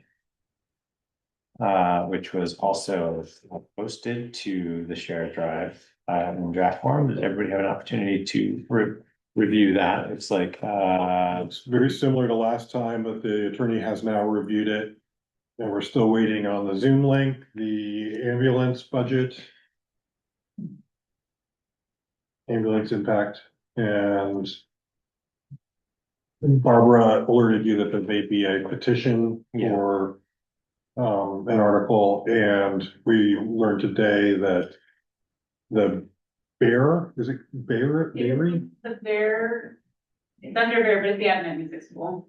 It's called what? It's the Adamant Music School is what we're talking about. Okay. It may request of you or petition an article for tax exempt status. Have They- they gone they- to the listers? They didn't see that process through. So my understanding is there's two paths to this. One is that they can, the more common is to get tax exempt status from the state. Or it's a state application that the listers actually approve. And the attorney said that oftentimes there'll be disputes about that can drag on and on and on. It will go to the, they'll appeal that, it'll go to the VCA, then it can go to the district court and Supreme Court eventually. So, or certain categories, and we're not sure that a music school qualifies, can go to the voters of the town, similar to the community center and the rec association have tax. Is it not a 501c3? I don't know what their status is. Even if it does, it's not really mentioned in the statute. Okay. That's not there. They did have partial tax exempt status back in the 70s and 80s. 70%. We're talking about property tax. Property, yeah, our. And the town, so Yeah, the it's town the tax. town's decision. Yes. Anyway, I offered to work with them, and I told them the timeline is it has to be prepared this week, or we need to petition next week, is the 15th is the deadline, So so. their current status is they're paying normal property tax. Yeah, on 7 persons, yeah. So it seems a little complex, but if they want to bring it forward, they'll know how to do that. Okay. I'm not sure what they'll do. Okay. So the warning is not final yet. My only, a small thing was just, the list of, the social service organizations, can we line up the dollar amounts? Was it not? It's just like, it's left justified instead of being, They align with the dollar sign versus the zero. Yeah, if you want to have a dollar sign, if you want it to be right around, I can. it's just, I think it might just visually for folks to be easier if you would do that. You leave the dollar sign where it is, but move the amounts over so that, you Exactly. know what I mean? That's, Yeah, counting style. yeah. Yeah. All right, that's about it. Easy. I'm sure you can. No question. I can Google the best of that. Yeah, Like the record to reflect that Barbara is requesting a formatting change. Could we add a page number at the bottom of the page? Page number? Yes, Um, I like page numbers because then what page are you on? And they know what page. Of course, this is gonna be it's gonna have a page number anyway, right? It's in the town report. Okay, good. That's what Yeah. Gus will work off of. Okay, thank you. So the other thing was, past couple of years, we've had, the last select board meeting before town meeting was advertised as a. Informational session. Informational session. It was actually a hearing when we had the road grader bond. Yeah, so I think that's a good thing to do, to invite people, it's a chance for them to learn more and talk more than a town meeting, and it's a chance for us to practice any presentation we want. So, I would propose we do that on February 23rd. It's just a matter of billing it and making it an agenda item. And that's sort of a dry run of Yeah. budget presentation that you've Exactly. done and Yep. that I think is very successful. Yes. Yeah, okay, good. Yes. I do think the terminology real estate acquisition is gonna cause questions, so we just Oh. will wanna be prepared to use that terminology throughout, and I think it's just a planning committee's report that that new language needs to be in there. So the lawyer wanted real estate instead of. That was their suggestion, to broaden it from land to real estate, Okay. right? Because it might include building. Limit it, yeah. Less limiting, later. Yeah, You don't have to do it, but it made some sense. and I think it makes It's fine, I just think it'll be like, what? So in the past, we've done some anticipated questions that we can come up with answers to, and, standardized responses and practice. mhm, We can add that one. yes. You just say quarry. I don't think we want to do that. I mean, I think I had a very similar reaction to that. I guess I think it's something that could raise a lot of questions. I think that is in part the rationale for making it kind of a token amount, but there's a little bit of ambiguity in it, like the land acquisition for what purpose, or real estate acquisition for what purpose. That more I think about it, I don't know that there's a way to really clear that up. If anybody has. Well, it's in Christie's report. Well, it was pretty vague, and I don't think we wanna make it real specific, right? I don't think so. I don't think there's any way of presenting that, I guess is what I'm saying, to mitigate the ambiguity around it. It's just gonna raise questions. The best we can do is prepare to kind of respond to them. And let people know, there's no secret plan here, No. we're just trying to prepare for the future. Yeah. So we can't approve this now, but we'll wait for those last bits of information. I guess probably look at approving that in the next meeting with the draft budget, I'm assuming, right? That would be the most appropriate. At that point, assuming budget numbers aren't changing so much, we can have those numbers filled in. And then at that point, we should have all the potential petitions in Well, the petitions will be in by the 15th. by the 15th. Meeting's the 12th. Yeah, petitions would be separate from your Okay. approval process. We just add it at the end. Just add them in. Still have to We'd have to approve the language. after. With them on. Oh, but we could do that the next meeting after. I have to look at the dates. 26. Yeah, it'd be tight. I'd have to double check. I know the ballots are not usually printed by then because I think candidates don't need their paperwork in it. Mhm. But I would have to double check the date on that. You got any petitions for candidates yet? No, but I have mine with me if anyone wants to find it after the next over. Okay. Does anybody have mine? Okay, I'll find mine. I was gonna say, saw there was a really interesting conversation on the listserv about some towns will send the paperwork to incumbents, just be like, here's paper, you're ready, and some people are like, no, that's playing favorites, you can't assume anything about anyone, everyone has to take their own initiative. People have very strong feelings about whether or not you should. Interesting. Do that, which I found fascinating. Just a quick note, I think I'm on vacation the week of the 23rd, so. That's the great. That happened last year. Yeah. It's school break. And I am also, actually, so. Maybe we should back it up. Should we back it up a week?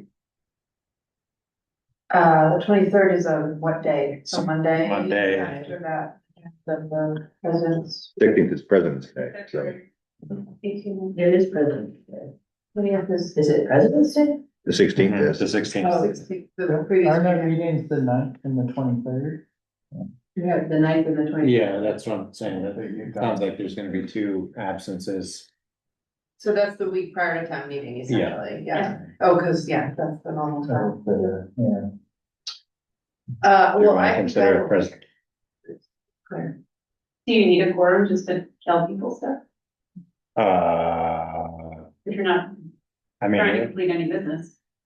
presumably we'd be conducting the usual amount of business of approving minutes and board orders and that sort of thing, so it require a little bit of planning. Does it have to be a Monday?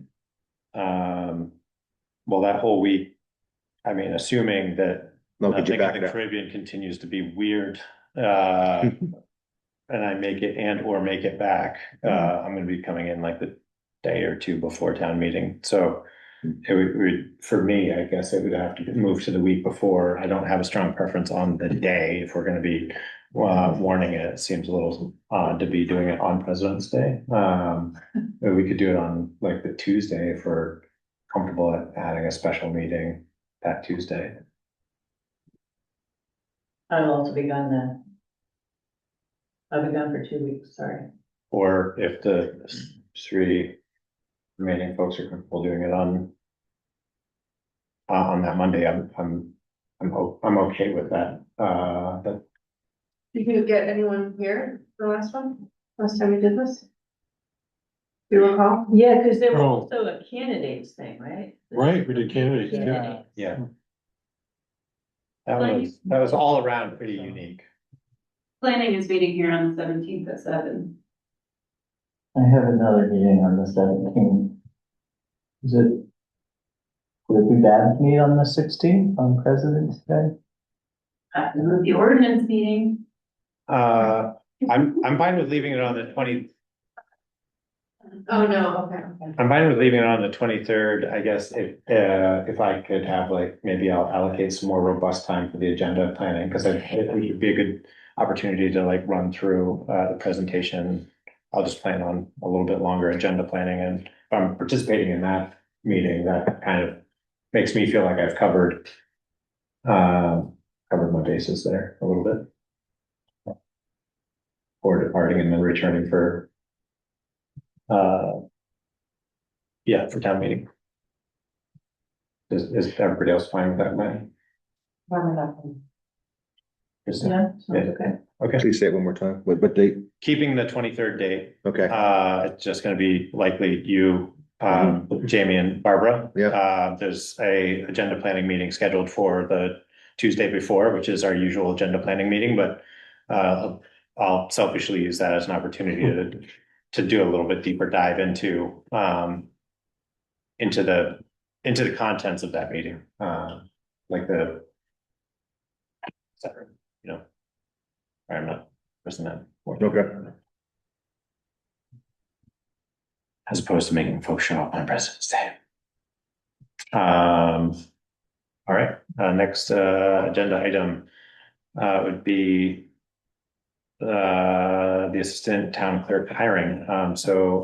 We had a couple of items that were put in the sheriff drive, including assistant town clerk duties list, and a ad that was prepared for soliciting applicants for the assistant town clerk, assistant town administrator role, largely informed by the work and lists that Kari and Tegan have been preparing in collaboration with Barbara and listing all of the things that Barbara does.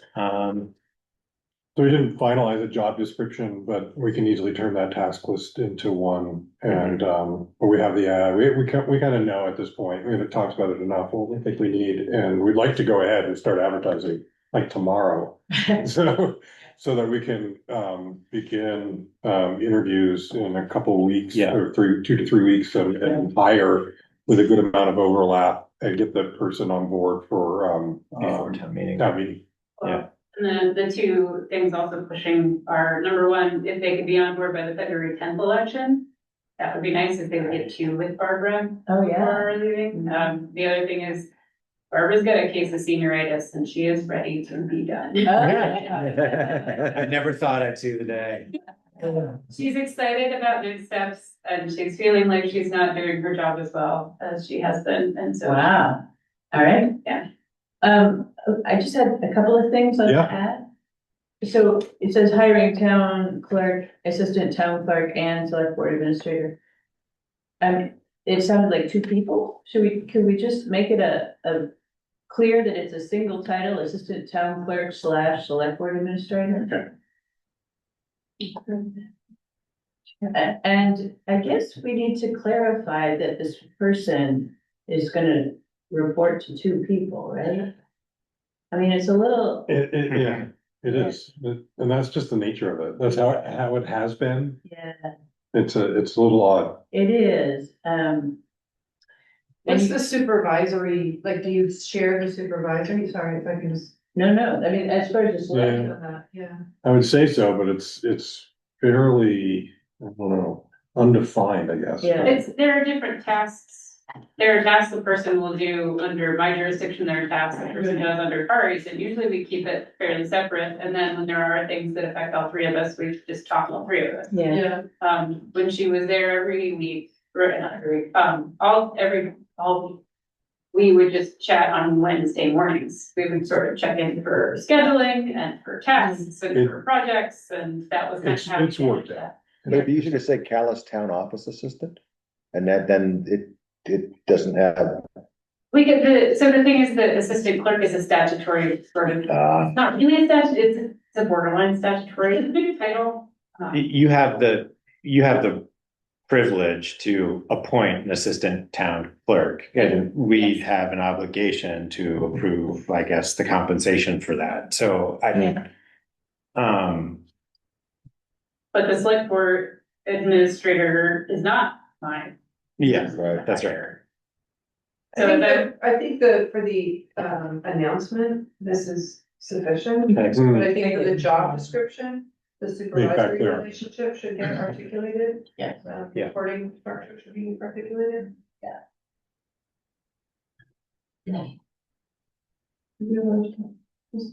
my only other, question I wanted to raise was, you've got, for physical demands, they must be able to lift and carry items up and down the stairs. All the election stuff is stored upstairs. So anytime we need to pull down election boxes or the tabulator or other things, we can use the lift. I guess they wouldn't have to, but it's. If Well, you I can't mean, get up if and down. there is an elevator. Yeah, as I said, there is a lift. You can use it, so we don't have I to. would put rather that- not exclude people if we don't have to, is just what I'm thinking. I just wanted people to be aware, without using too many words, that part of election duties is getting all the stuff that's up there into our cars and to the school or to down here or to over there, like that. There's not too much other physical stuff. Barbara also does some of the cleaning at the town office, but that's not necessarily part of this job. But the election stuff does involve making sure big bulky things, not necessarily having big bulky things get where they need to go on.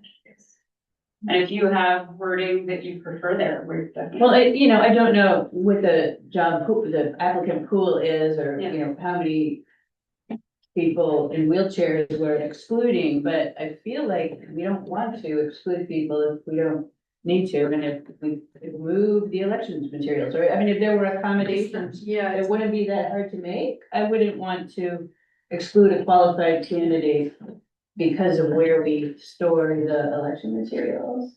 Although I'm hearing you say you need someone who's able to help move things and drive a car. Ideally, yeah. I think maybe what I would, friendly amendment would be that it wouldn't be specific to moving things up and down stairs. But just moving items around. Lift and carry items. There's a certain amount of moving of materials, for the purposes of elections that requires physical. Yeah. We can keep that. Yeah, lift carry, I don't know, maybe it might be worth putting transporting, like, Carry transport items. that I think would be reasonable and Because. pull the up and down stairs. But it could be harder for me to like get something in their car and then. But yeah, I generally agree with setting the expectation of the lift, carry and transport, that just kind of a safe practice. I had a quick question, about the number of hours a week. Does the 16 to 20 cover both? But it wouldn't cover the potential for the Recording. Yes. Right. Our plan was to, basically see who we get in terms of applicants, Mhm. feel that out with them and potentially offer that, after. On top of this. On top of it. Okay. It's such a different availability as far as hours and timing. Yeah, We wouldn't want to exclude somebody from this position that couldn't do recording secretary, and that might be the case. I was just, a little confused having looked at the budget just prior to this.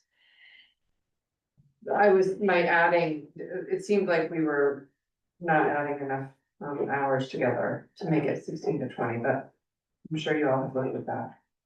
Yeah, we just looked at it, it's 5, 5, and 12, I believe. I think we actually I have, think so.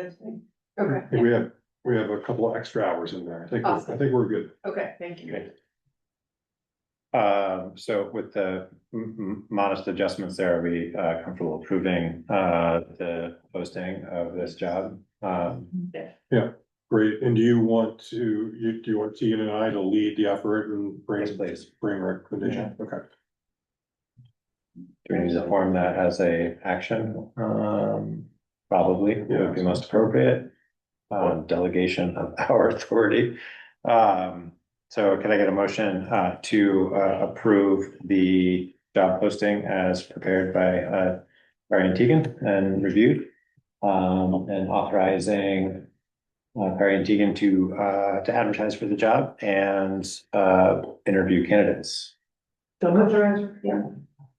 Second. All in Saying favor? the wrong words are coming out. All in favor? Aye. Aye. Aye. Any opposed?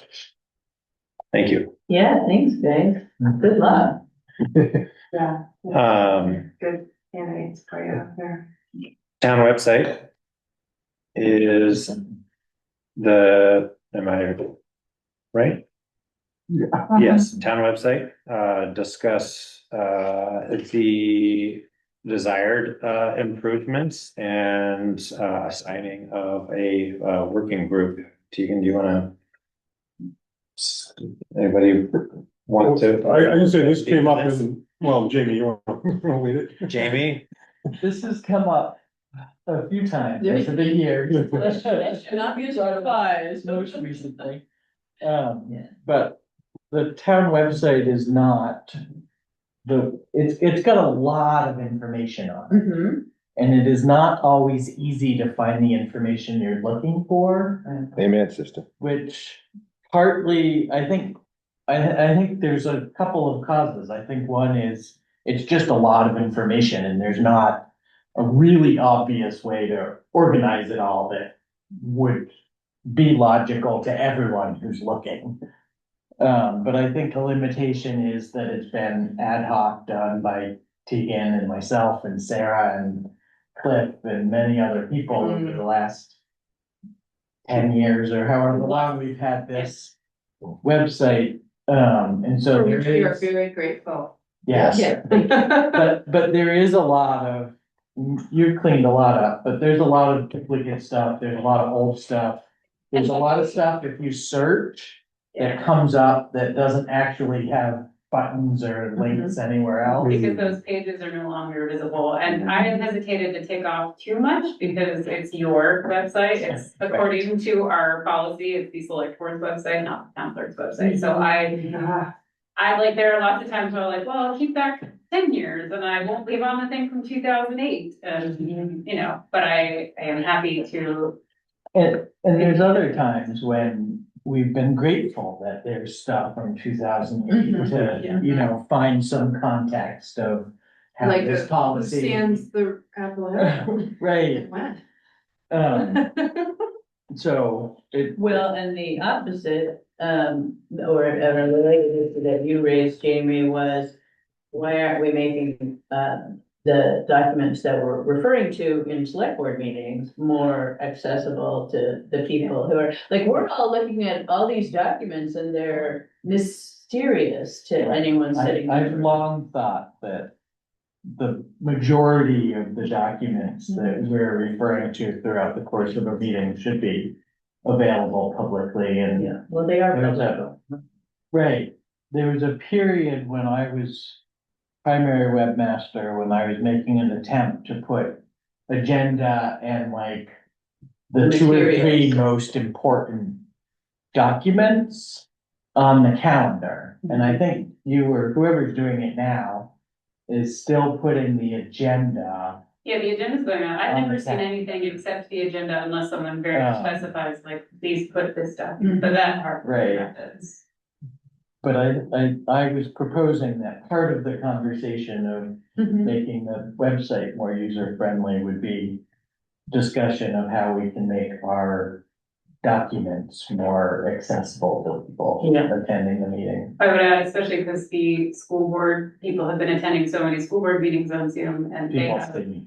There's a lot of things that are really hard to find on their website, don't get me wrong, I don't find it ideal in any way, but once you know where you're going, they have every board packet with the agenda and the prior minutes, and it's all easy to see their entire board packet, so everything, all the 100 pages that they have of budget information and teacher records, they're all there together. Right, for people who haven't seen it, they actually do a single PDF. Yeah, So it's like every file in our Word folder made into one 50-page PDF.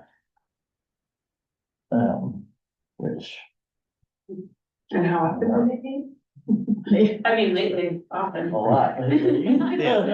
Well, I think I think that in reality, it's going to shake out in like some sort of in-between phase. You know, I like to take the opportunity to remind folks that there's an obligation to conduct business in the daylight, but and these are all certainly public records, but you know, there is no obligation to put all of that on there, and that is an administrative burden, and then a records retention burden when you start talking about the back end infrastructure of a website that can kind of handle that in an elegant fashion. But I agree, and there's certainly been times when I've been a member of the community trying to track an issue, and the lack of information that you get prior to a meeting, you feel like you're on your heels when you're trying to participate in the dialogue around that. Were you giving this? Sorry. No, but when Jamie brought this up, like this is kind of like a lingering thing that I certainly, before I joined the select board, was like, how do we balance that out? And one of the thoughts that I had was not only like having like the agenda posted, but an executive summary of like Kari's memo that like kind of takes the less confidential or sensitive pieces and puts that information up for the bigger issues, and then maybe some supporting documents that we choose, like the draft meeting minutes, the warrants, whatever can be done in a way that is administratively manageable and scalable, but also provides enough information that maybe in not its entirety, but gives enough information that people can pay attention and say, this is something that I want to request more information about. The specific one I've heard is the working budget, as we're having weeks of budget conversation. Yeah. I heard John say that. But that's, I mean, it's a good point. So I think along that line, standardizing the expectation about like how the documents are labeled for the various committees and how we're storing that or making it accessible on the site would be a big one for me. And there's no retention regs at the moment about websites. The state doesn't have anything, they're working on it. And everything we have is saved physically, or like all the minutes and all those things are saved physically. So it's not required to save them there if we don't. There's no retention requirement for websites. Not yet. I think it's problematic to not put those things on, like to not be consistent and get those things on there because you don't realize you have a problem until like with keeping of minutes, especially for like the subcommittees. I think this is going to raise an interesting opportunity for dialogue with the subcommittees around standardizing the formatting of minutes and that sort of thing, and what the expectation is for subcommittees to retain those records or maintain those records in a particular format. because nobody would have much line of sight on that without going through and making a records request to the town clerk or to individual committee to review those. And see if there is a discrepancy in maintenance issues. And for that matter, like as a select board member, I find myself interacting, and that's the first place I go to try to find records of policy documentation, minutes and that sort of thing, as opposed to going to the town clerk and saying, hey, where is this? Or, you know, if there's a way to kind of use the website as a kind of repository for that kind of information, I think it is helpful just from a governance perspective. Starting a working group around this. I certainly don't have any opposition to that. I don't think it needs to be a formal committee. Jamie, it sounds like you've got some pretty strong opinions and perspective on it. Are you assigning this to yourself, or am I indirectly assigning it to you? I would be willing to work on it. Yes. Does anybody else have a strong opinion about how the working group is populated or soliciting feedback on the things that they'd like to do? At this point, it's not going to cost us anything to do kind of an exploration around what would be involved. I've been given a heads up that I am participating in this working group. Sounds like Tegan's participating. Sarah. I just want to say my only thing is that I know the website maybe better than Jamie, maybe not. And so I have a hard time when people are like, I can't find a thing. I'm like, well, it's right here. You just go there and then there and then there and then there. You click that, it's right there. Under that menu, yeah. So we would definitely need somebody who is not intimately familiar with it, who can say, no, that's not a good place to. Right, I would qualify as such a person. Because it's designed for those of us who are in it all the time, Yeah. not for everyday people. Right, the group can't just be the 3 webmasters. Well, and along those lines, like I think that the individual who we may be hiring, depending on what the backend infrastructure is of the website, like I may want to consider placing a higher degree of expectation around their populating of the site with like maintaining calendars for various buildings and committees and making sure that that's on the website. And right now, I know that the backend infrastructure of the website makes that kind of challenging, unless you're pretty familiar with how to navigate that one interface. So, yeah, I trust that you guys are bringing that kind of perspective, but I don't see how we're going to be doing this without changing platform, and changing platform is going to be a pretty significant migration. That's probably gonna cost a few dollars. That's going to cost a lot. And fairly labor intensive, and I, from personal experience, will say that it's very short-sighted to say that you're gonna stand up that labor with volunteer work. It never works, and it takes twice as long. So you feel like the web design interface, or whatever the hell it's called, is part of the problem? I think it's part of the problem, but I don't know that, I think the bulk of the issues could be improved. Yeah. In the current framework. Absolutely, yeah. I think that, I mean, I've used I've used several different softwares, and I find this one very clunky. It's clunky, and it just doesn't allow you to do a lot of tinkering on things that you should be able to tinker on. Unless you really dig in and do the code. Right. Which it will let you do, but I mean, scary. Yeah. Okay. So what kind of timeline do you folks think that a project like this needs, or a working group needs, to do some information seeking? We've outlined a bunch of different priorities, like there's to making select board or other meeting documents available to people on a weekly or monthly basis. There's making it more navigable for everyday people. There's the retention of records and cleaning up records that are already on there. Like, I feel like those are 3 different tasks that we can't do all 3 at once. We can sort of think, but knowing what the priorities are and kind of the parameters for those priorities that the select board would like to see, because it's the select board's website. I feel like it'd be nice to have some outline from anyone who has strong feelings. I always have strong feelings. My strong feelings is navigability. Yeah. Yeah, That's my first thing. and you agree it's a little difficult. I don't know, and I agree, and I did IT for a long time. I just agree, because I don't, I put in search sometimes and it doesn't take me to where I want, I think it should go. And that's, yeah, and so, yeah, and I don't mind helping out a little bit. I'm a little over budgeted in time as it is, right, but I'm happy to help if you think you'd want some of my help, but I never designed a website, used a lot of them, but Yeah. So.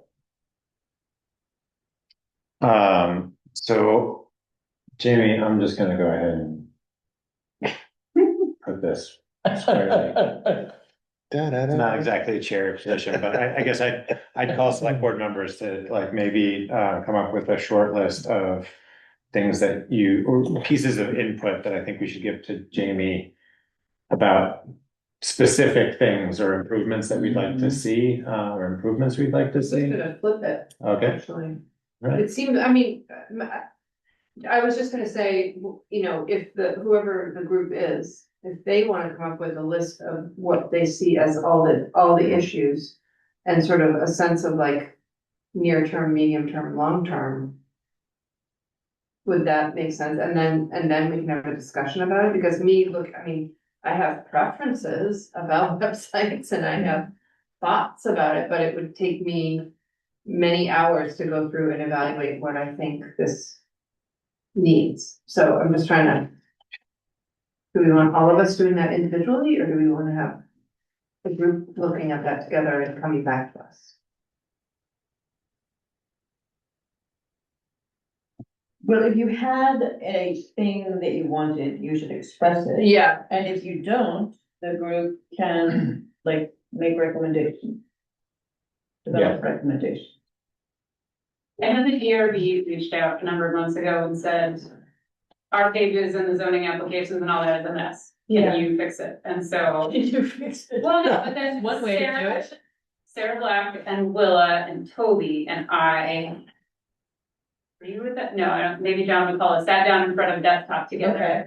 And really outlined some ways to make it more user friendly, and now I feel like someone looking for a curb cut permit versus a conditional use versus say whatever. It's much more user friendly than it was, so one step could be reaching out to the various committees and commissions for their individual pages, to be like, is this too much information, like, does it have the information you think people should have? That doesn't help navigability, but it does help usability once people get where they need to go. Yeah, I think navigability is always going to be hard. I've been on a handful of other municipal websites, and while there are some that are incrementally better and some that are significantly worse, I think it's a hard thing to wrestle with. So, you know, it's similar to the feedback that I had last week, is like, I think it'd be great, in addition to soliciting the feedback from the individual committees that are more document intensive, it'd be good to go out and find a couple of examples of things like sites that may be functioning well or better, or, that I think will open an opportunity to reach out to the web developers or the folks who built those sites. And start feeding into kind of next steps. But I think bringing back examples during those, hey, these are the recommended changes, the short list of things that of wants from the various folks who are interacting with it more regularly. Like, here's also some examples of ones that look and feel and navigate a lot better would be helpful for consideration. And I think that will frame how we task the work group to come up with scope of work. I also think that the other piece of the ease of simple changes is not a small thing. I agree. Yeah.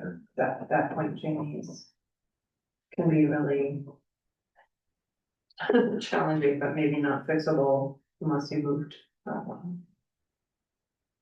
Right, there's so many little things about it, even like, you know, you're going down different menus and some things you click on the heading and it takes you to a page, but there's not really a page there and you have to go to the next menu, like, right. And if you just, I think the fries. They just right. Yeah, Right. yeah.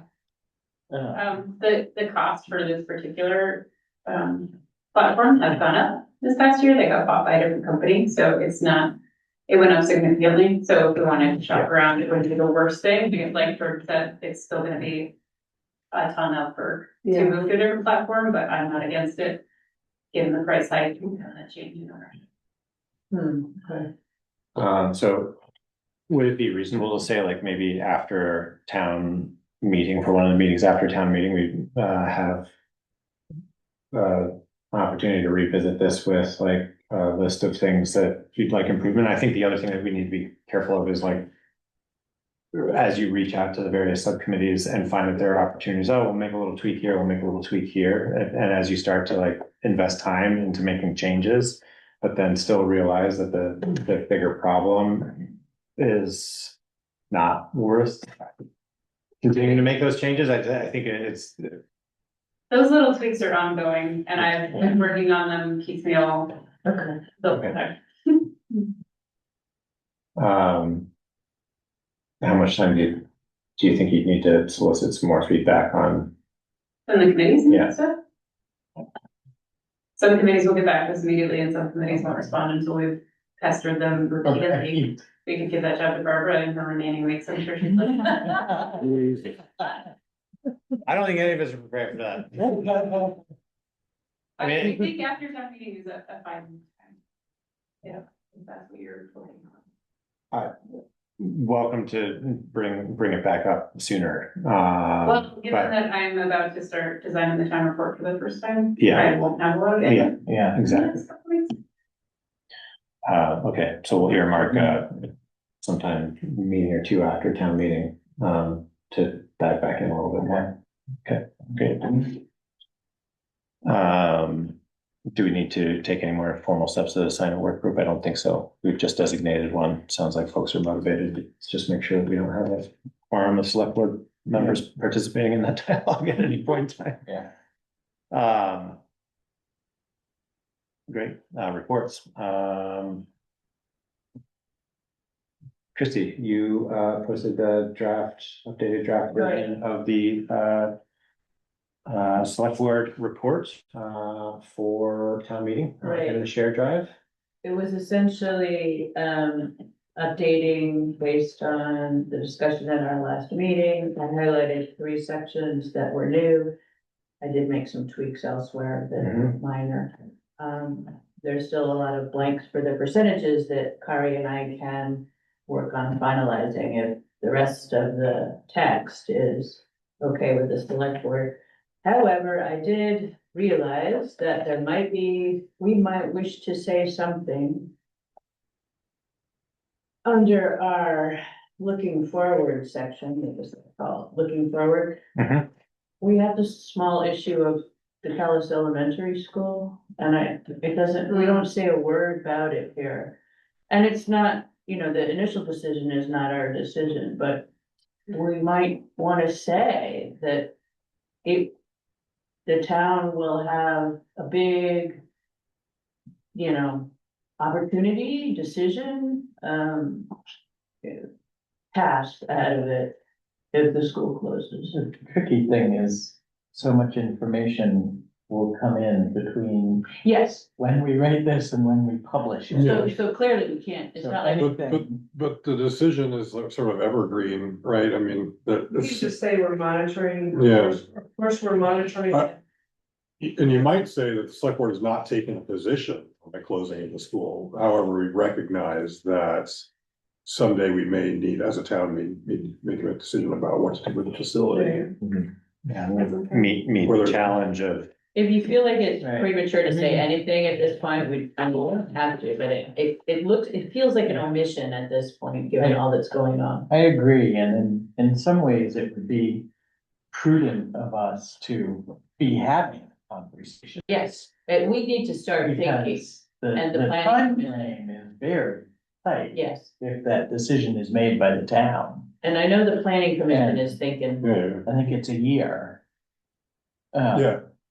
Right. which Although, sounds like a although lot, who but- else would they sell it to? So. oh, well, I mean, who it knows? might be, Well, it's our decision, I guess, to refuse the purchase of it. Right. For, yeah. Right. So I, you know, And I that's a think big that decision, actually. it's fair to say that we have been entertaining that conversation. And over the last couple of years, we've had the school board in here to provide updates, and we have requested information about what the cost of operation of the school would look like. We haven't gotten a ton of information. They threw a number out at their last meeting. Did anyone else catch that? No. I think it was 200,000 a year. was To the ballpark, maintain the just to facility. Keep the heat, lights. You know, one- water operator, Yeah, the water just like system. one person monitoring things. Right. It was either 2 or 250, I think.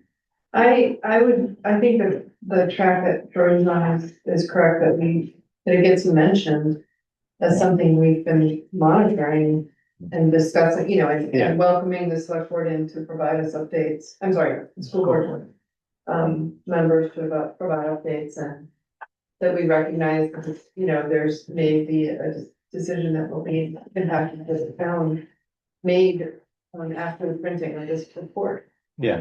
That we'll be looking to work with the town for a And, positive conclusion or blah, blah, blah. you know, I Blah, don't, blah, blah. I don't know, I think even the phrasing of this is it could potentially be controversial, which was somewhat frustrating, but like, I think that the acknowledgement that like while it's not under the select board's purview to be making a decision about closure or, you know, school board decisions, or school, We don't run. whatever, we don't run the school, outcomes, in the near future will force challenging decisions, that the select board may have to weigh more heavily into. Did you all receive a letter about this from anyone? What? There was talk among some people, I don't know why it didn't happen, a number of weeks ago about writing a letter encouraging the select board to begin this conversation. And various people were trying to decide who was gonna sign the letter and so. Okay, well, I didn't know if that had happened when I wasn't looking or no, but I know that there are people who are actively hoping this conversation. I mean, I think it's, yeah. I think So the other thing I want to say is John Brabant called me today to reserve this space for January 24th. To have a meeting to talk about the vote and the potential school closures in Worcester and Calais. They're gonna have another one in Worcester in some evening. So that conversation will be happening that day. Okay. so we know the conversations are ongoing. I don't know. All right, so is there a sense that we should say something about how we've been monitoring it? We know this is happening. We are not in charge of it. And once there's a decision, we will be doing our job and trying to figure out what to do next. Something like that.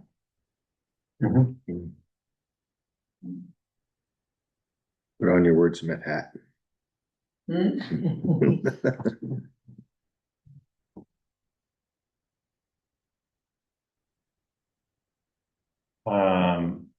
I have a small nit, and that is just, the allocation to the town reserve funds. We have proposed adding a new land acquisition fund, I think, change that to the real estate. Yes. Yeah, you got that already, okay. And I might, then, I could refer to Articles 9 and 10 of the warning that people are confused. Or if that would help clarify it to people. I don't think it's necessary, and if there's a change to the articles Okay. or something like that, Right. with other petitions that are coming in, I would just save one I less will edit. look that up. And is it 500 that we decided on? Is that what's in the budget? Yes. 500? Just a small thing on the road safety paragraph, let's see, 3, I think it is. I just wondered if we could say bicyclists too Oh, as yeah. well. Yeah. Why certainly we. Just because we did get pushback about that, and that I don't know how many of those signs have been installed, but the ones that got installed on the county road, the 4-foot requirement, There's 2, Yeah. is that just on the county road? yeah. Is that worth mentioning or not mentioning? A few people Did we do commented, those? we did Yeah. that on the request of. Bill Powell. Bill Powell. And What are he's these still signs? here. What are these signs? There's a There he is. relatively new state law that cars have to give bicyclists a 4-foot berth. A minimum. A minimum of Gotta 4 feet. pass.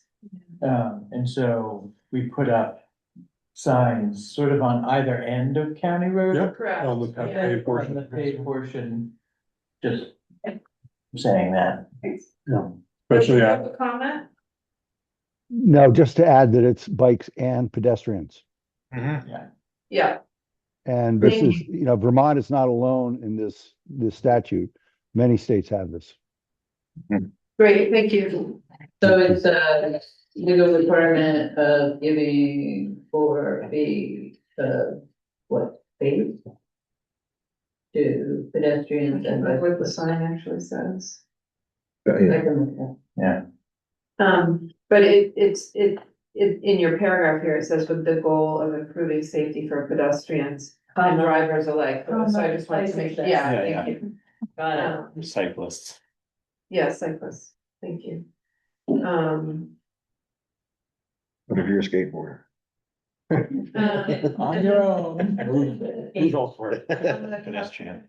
Yes. Sarah, I just wonder if you can say a public event to showcase the emerging performance art space. Okay. Since it's not done. Okay. And, just strike for use in. Yes, I got Extra words that. there. I got that one. And then, I thought maybe that last sentence, maybe, if we could say something like, the select board. Looks forward to collaborating with the Friends to facilitate public use. Okay. Is that okay?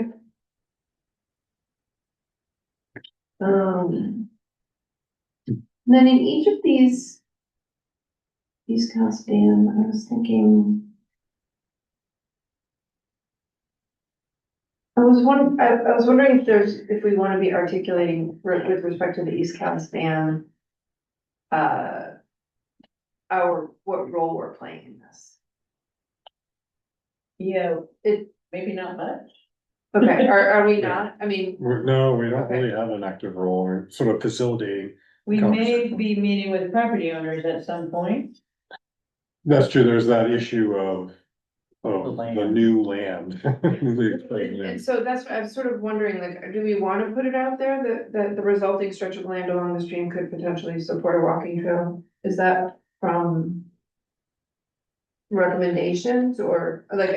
Oh, yeah, I mean, that has been articulated at multiple meetings. Yeah, that's the stretch along 14, but then where the whole pond is, it's actually. The question is, will it be privately owned by the property owner? Right, no, I understood that. Okay, I was conflating the two, I guess. Okay. I think it's fine as is that.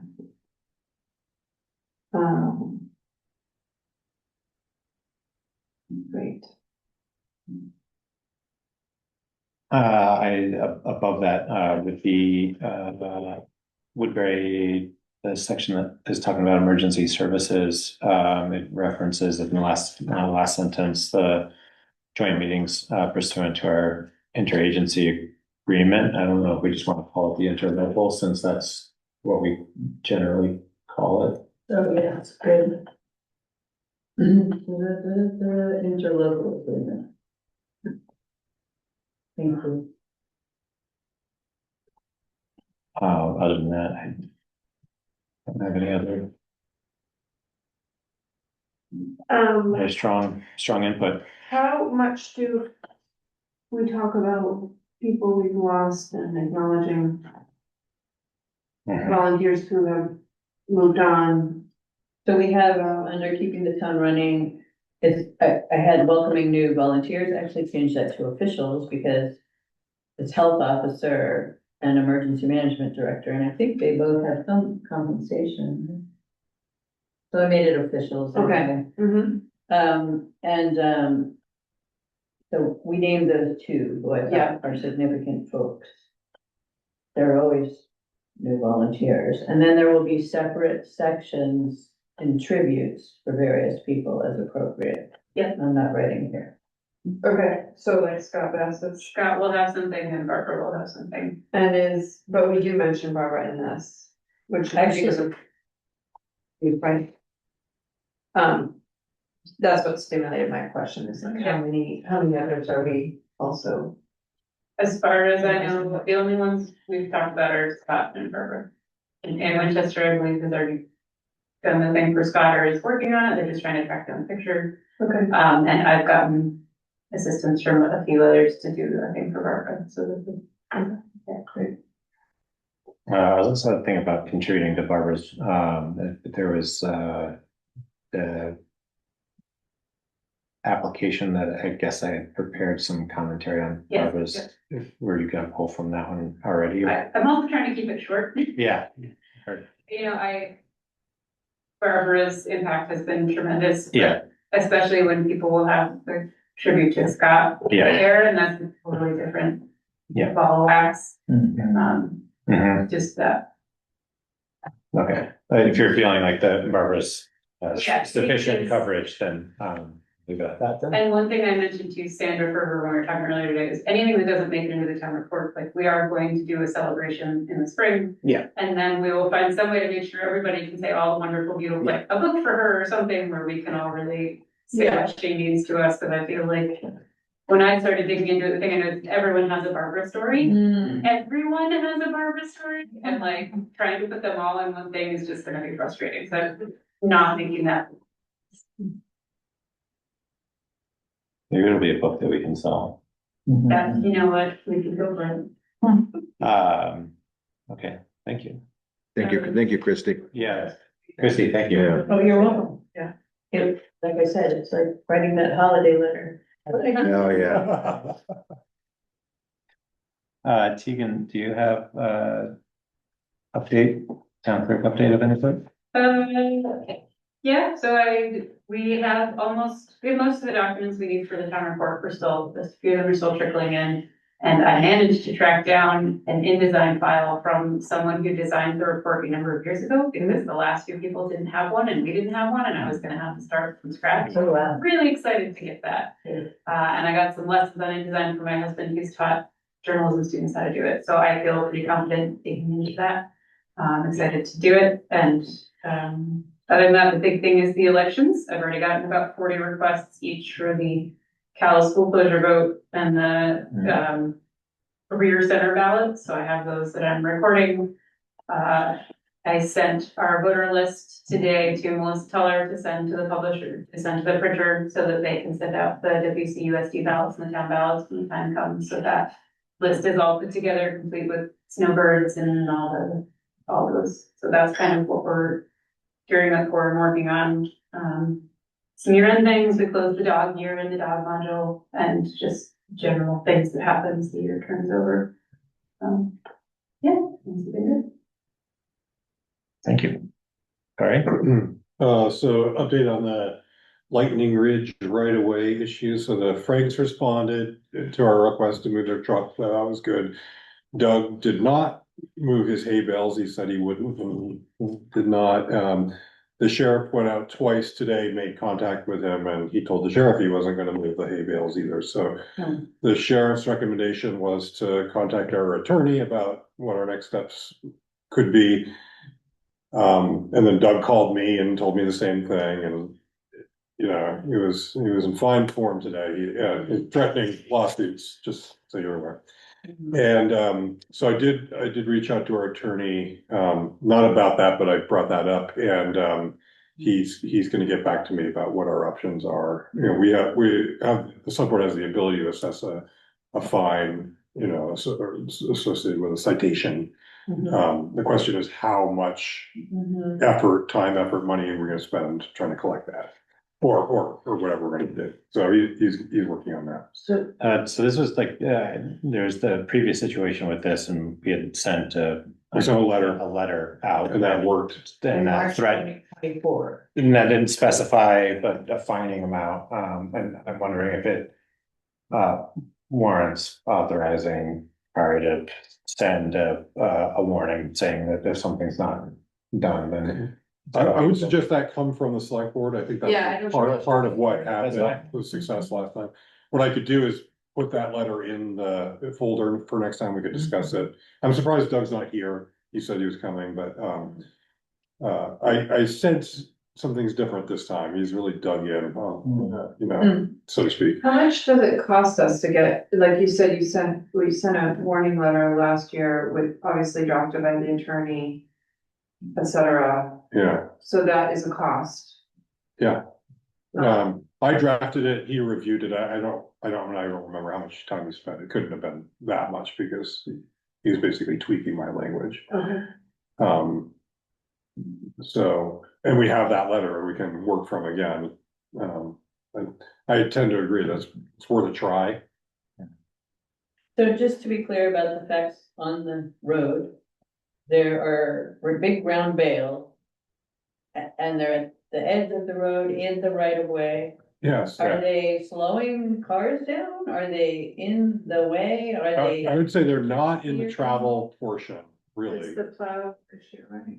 Right. Right, it looks like Are the they- plow has to move its path. His justification when he was here was he was protecting the trees from the plow. Yeah, that's what he'll tell you, yeah. And so they're right next to trees. And my concern is safety. I mean, someone could hit them if they're just veering off a little Yeah. bit, not Right. paying attention or So whatever. they're close enough to the traveled portions that. They're right on the edge, yeah, and, John initially reported, oh, look what we have to deal with, and then he's like, yeah, maybe we shouldn't deal with it. And my sense is, you allow this, and then what's next? I mean, I agree. I have stronger opinions about it than that. There's already a pattern of putting things in the town right of way, whether it's a rock from a couple of years ago or hay bales were put in, and we went through a similar situation. There are also snow stakes that get put right at the edge of the traveled way, and that behavior is unacceptable. I've hit the stakes with my mirror as driving by because it's on the edge of the traveled way and it's not wide enough for my truck and another vehicle to pass each other with opposing traffic, and it's a hay bale is not an insignificant object to be immediately adjacent to the road. Neither are trees, but none of us put them there. So I think that this sets a pretty unacceptable pattern of behavior, and it's continued on. So for me, it's a question of, do we send a warning letter? And even thinking at this point, like, we've already sent a warning letter last year, and it's the exact same action. And I don't know that personally, an additional warning of, if you don't do something, then we're gonna levy a citation. Well, I think we should levy a citation of a dollar amount per day. Write the letter and get it out to him. It starts today. That's the way to do it. And if he doesn't like it, then we'll go to the lawyer route. But I agree with Jordan. This is not behavior we should be putting up with. I'd like you to hear options from the attorney, though, and the implications of each of those options. Because they're gonna tell you like what it's gonna cost you and what to expect. So I think that's important context. I know it's Doug, but are there options that we can agree on to protect his trees? Are there things we could do to protect his trees in the right of way that also allows the plow to plow and people to drive? Like, the problem for me is that these particular trees in discussion are not. I don't think that there, from my perspective, has been a demonstrated interest of the plows actually damaging these particular trees. There are certainly instances around town where trees that are closer to the traveled right of way have been hit by the plow, but not these particular trees. And it just opens a can of worms and dialogue around, modifying the instruction for the road crew on how to address maintenance in any particular portion of the town relative to one person's And it's more, Doug is gonna keep doing things to protect his trees. Or could we give him options that we find acceptable to do to protect his trees? Could we? I'm not saying they're not protected. I'm not saying they're being abused at all, but. Well, under the ordinance, you're supposed to apply for a permit to Yes. have something in the right of way. That is true. Could he ask for a permit to do something, is what you're saying? That we all have. Yeah, I like that. I mean, he could come up with some other solution. Something like, visible but not physical, like structural. I don't know. Yeah, it's almost like a face saving option. He feels listened to, he feels like we're. Is the lawyer looking at it, I mean, the lawyers, the ordinance. Yeah. So I agree that we should get some feedback, and I think maybe offering that point that we're looking for perhaps an opportunity. I don't know that Give we them need an to out. save face, but Yeah. or an alternative that would be suggested, that we could suggest. Right. But I don't even think we should be in the business of responding to so-called protecting trees, because I don't think that's what that's for. That's not there for that, in my opinion. No. So I feel like starting to get into a push-pull about what protects a tree and what doesn't Yeah. is not really what this body needs to spend time on. The fact is, there's an object in the right of way that is not allowed to be there. So True.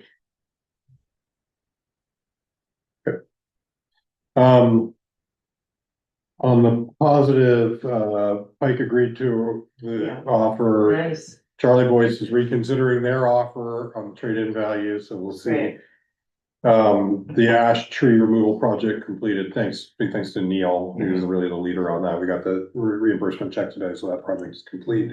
great. And, big thanks to the road crew for actually delivering the firewood, so we So they. did all the liability. Yeah, because it was only 2 quarts, and so But for now, Teagan and the hold that. Lafayette.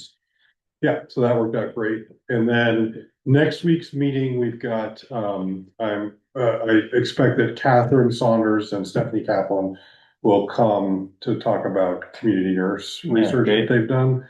And we've got the budget in the morning, and then also Brian Voigt from the Regional Planning Commission wants to come and talk about their project to address the gully next to Tegan's house on Marshfield Road. They're gonna install a new culvert and other measures to reduce water pollution, which will have a beneficial effect for the town, for the road.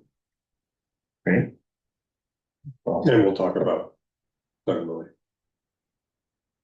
Got it. Can I ask you a road commissioner question? Sure. I just, hearing the folks on Apple Hill talking about the new ditching and how it narrowed Yeah, there's a lot of ditching going around, and I thought it was for flood control purposes. Is that what was happening up there? Do you know? I don't even know. I think that predates me. The ditching, as I understood it, the ditching was to help remove the water from the road such that it doesn't, we don't have as difficult a time during, like, Yeah. during much season. Part of the flood That goes back resilience. to Alfie's Yeah, time, I really. believe. Yeah, Yeah. that's what ditching usually is all about, is Right. getting water off the road as Right, quickly as right, possible. yeah. And it can narrow the driving surface if it's. The roads are Certainly. crowned some more, and they have these ditches, and So it feels seems narrower. to actually work. I actually, they're in better condition. Speaking of that, I'll raise this, Louis Franco, who lives next to the store, approached me. This actually happened a while ago, and I just dropped the ball on it, but he's looking for solutions to make the newer ditch in front of his house safer. And his main concern is safety, is someone sliding into that or walking into it. or Cause it's a riding a bigger bike. ditch and so It's deep, like a hazard. it's relatively deep in a well-traveled area, so. That's true all over town, huh? Yeah. Yeah, that's just downtown Maple Corner. Yeah, that's. Okay, Mm. okay. Downtown. No, it is kind of a ruckus right there, where there's the Yeah. big ditch, and there's the And culvert. the community center. And the community center. Parking. Yeah, Yeah. I'm a little surprised there haven't been any cars that got a little too close to the Yeah. edge on that ditch. So I'm gonna Huh. talk with the crew about what can be done. Toby's response was, oh, you could put a French drain in there, which would basically be an extended culvert going all the way up to Worcester Road. I mean, that'd be a pretty significant culvert, but. Oh, yeah, well, it's like a piece of permeable infrastructure, so it's like a culvert that can, receive water. It's like a pipe that's surrounded by crushed gravel, but it becomes a long-term, any of these become like long-term maintenance issues because the fabric that you use to keep sediment out of the filtering stuff does eventually get clogged, so you then have to maintain or replace it. Right, I mean, and I think but I there think used to be something like that there. 'Cause Yeah. When Oh, they really? dug the ditch, there's, right by the store parking lot, there's a stormwater drain that Yeah. goes into a culvert. And then there was another stormwater drain halfway between that first one and the dry-fruits driveway. Okay. And they were connected with a piece of perforated culvert. Oh.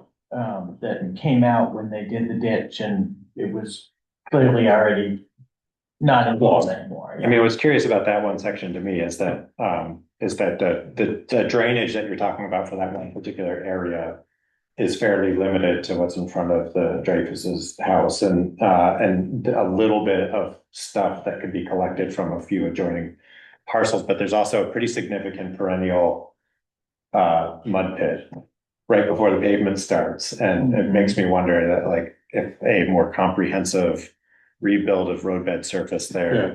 I always suspected that was due to salt sliding down the hill. Yeah. And ending up in the gravel. Right. And clay oil and other things. Thought we might wanna pave up a little bit further, but then I saw the minutes from a meeting. I don't wanna go there. Again, let the record. Records reflect that Kari is proposing paving further north of the county road. Well, it is late, everyone. What do we have left? The East Montpelier Fire Department meeting. Yeah, we talked about that, and I don't know. I think that one question is how many people from the select board do we want at the meeting? For Seth, it was important to have his select board there to vote on it, to make a decision. I think from our point of view, we want, if it's not 30,000 that we're reducing, or, are the people there empowered to negotiate down a little bit, or are we just holding firm at 30? I think like that's sort of the question. And the 30 is 20 to them, 10 to us. Yeah. Wait, are you saying East Montpelier Select Board needs a quorum to vote? That's what Seth was saying. Why would we not also need? I don't think we need to vote on it so much as approve our budget, next Monday. I see. Okay. I am gonna be out of town, but I can Zoom, but I don't know what that does to voting, right? I'll be going again, so that's because. Yeah, I mean, you could just tell us it's 30, that's what. 30, it's 30, we direct you. Yeah. I think that's a fine strategy. Yeah, I agree. And I will make an effort to be there. Okay. I don't know, I missed the last one. Okay. Right. Wrapped up, but Very good. very good. Yeah, Thank you. Pushing that. Anybody else? Meeting adjourned. Done. Nice. Let's sing over and out.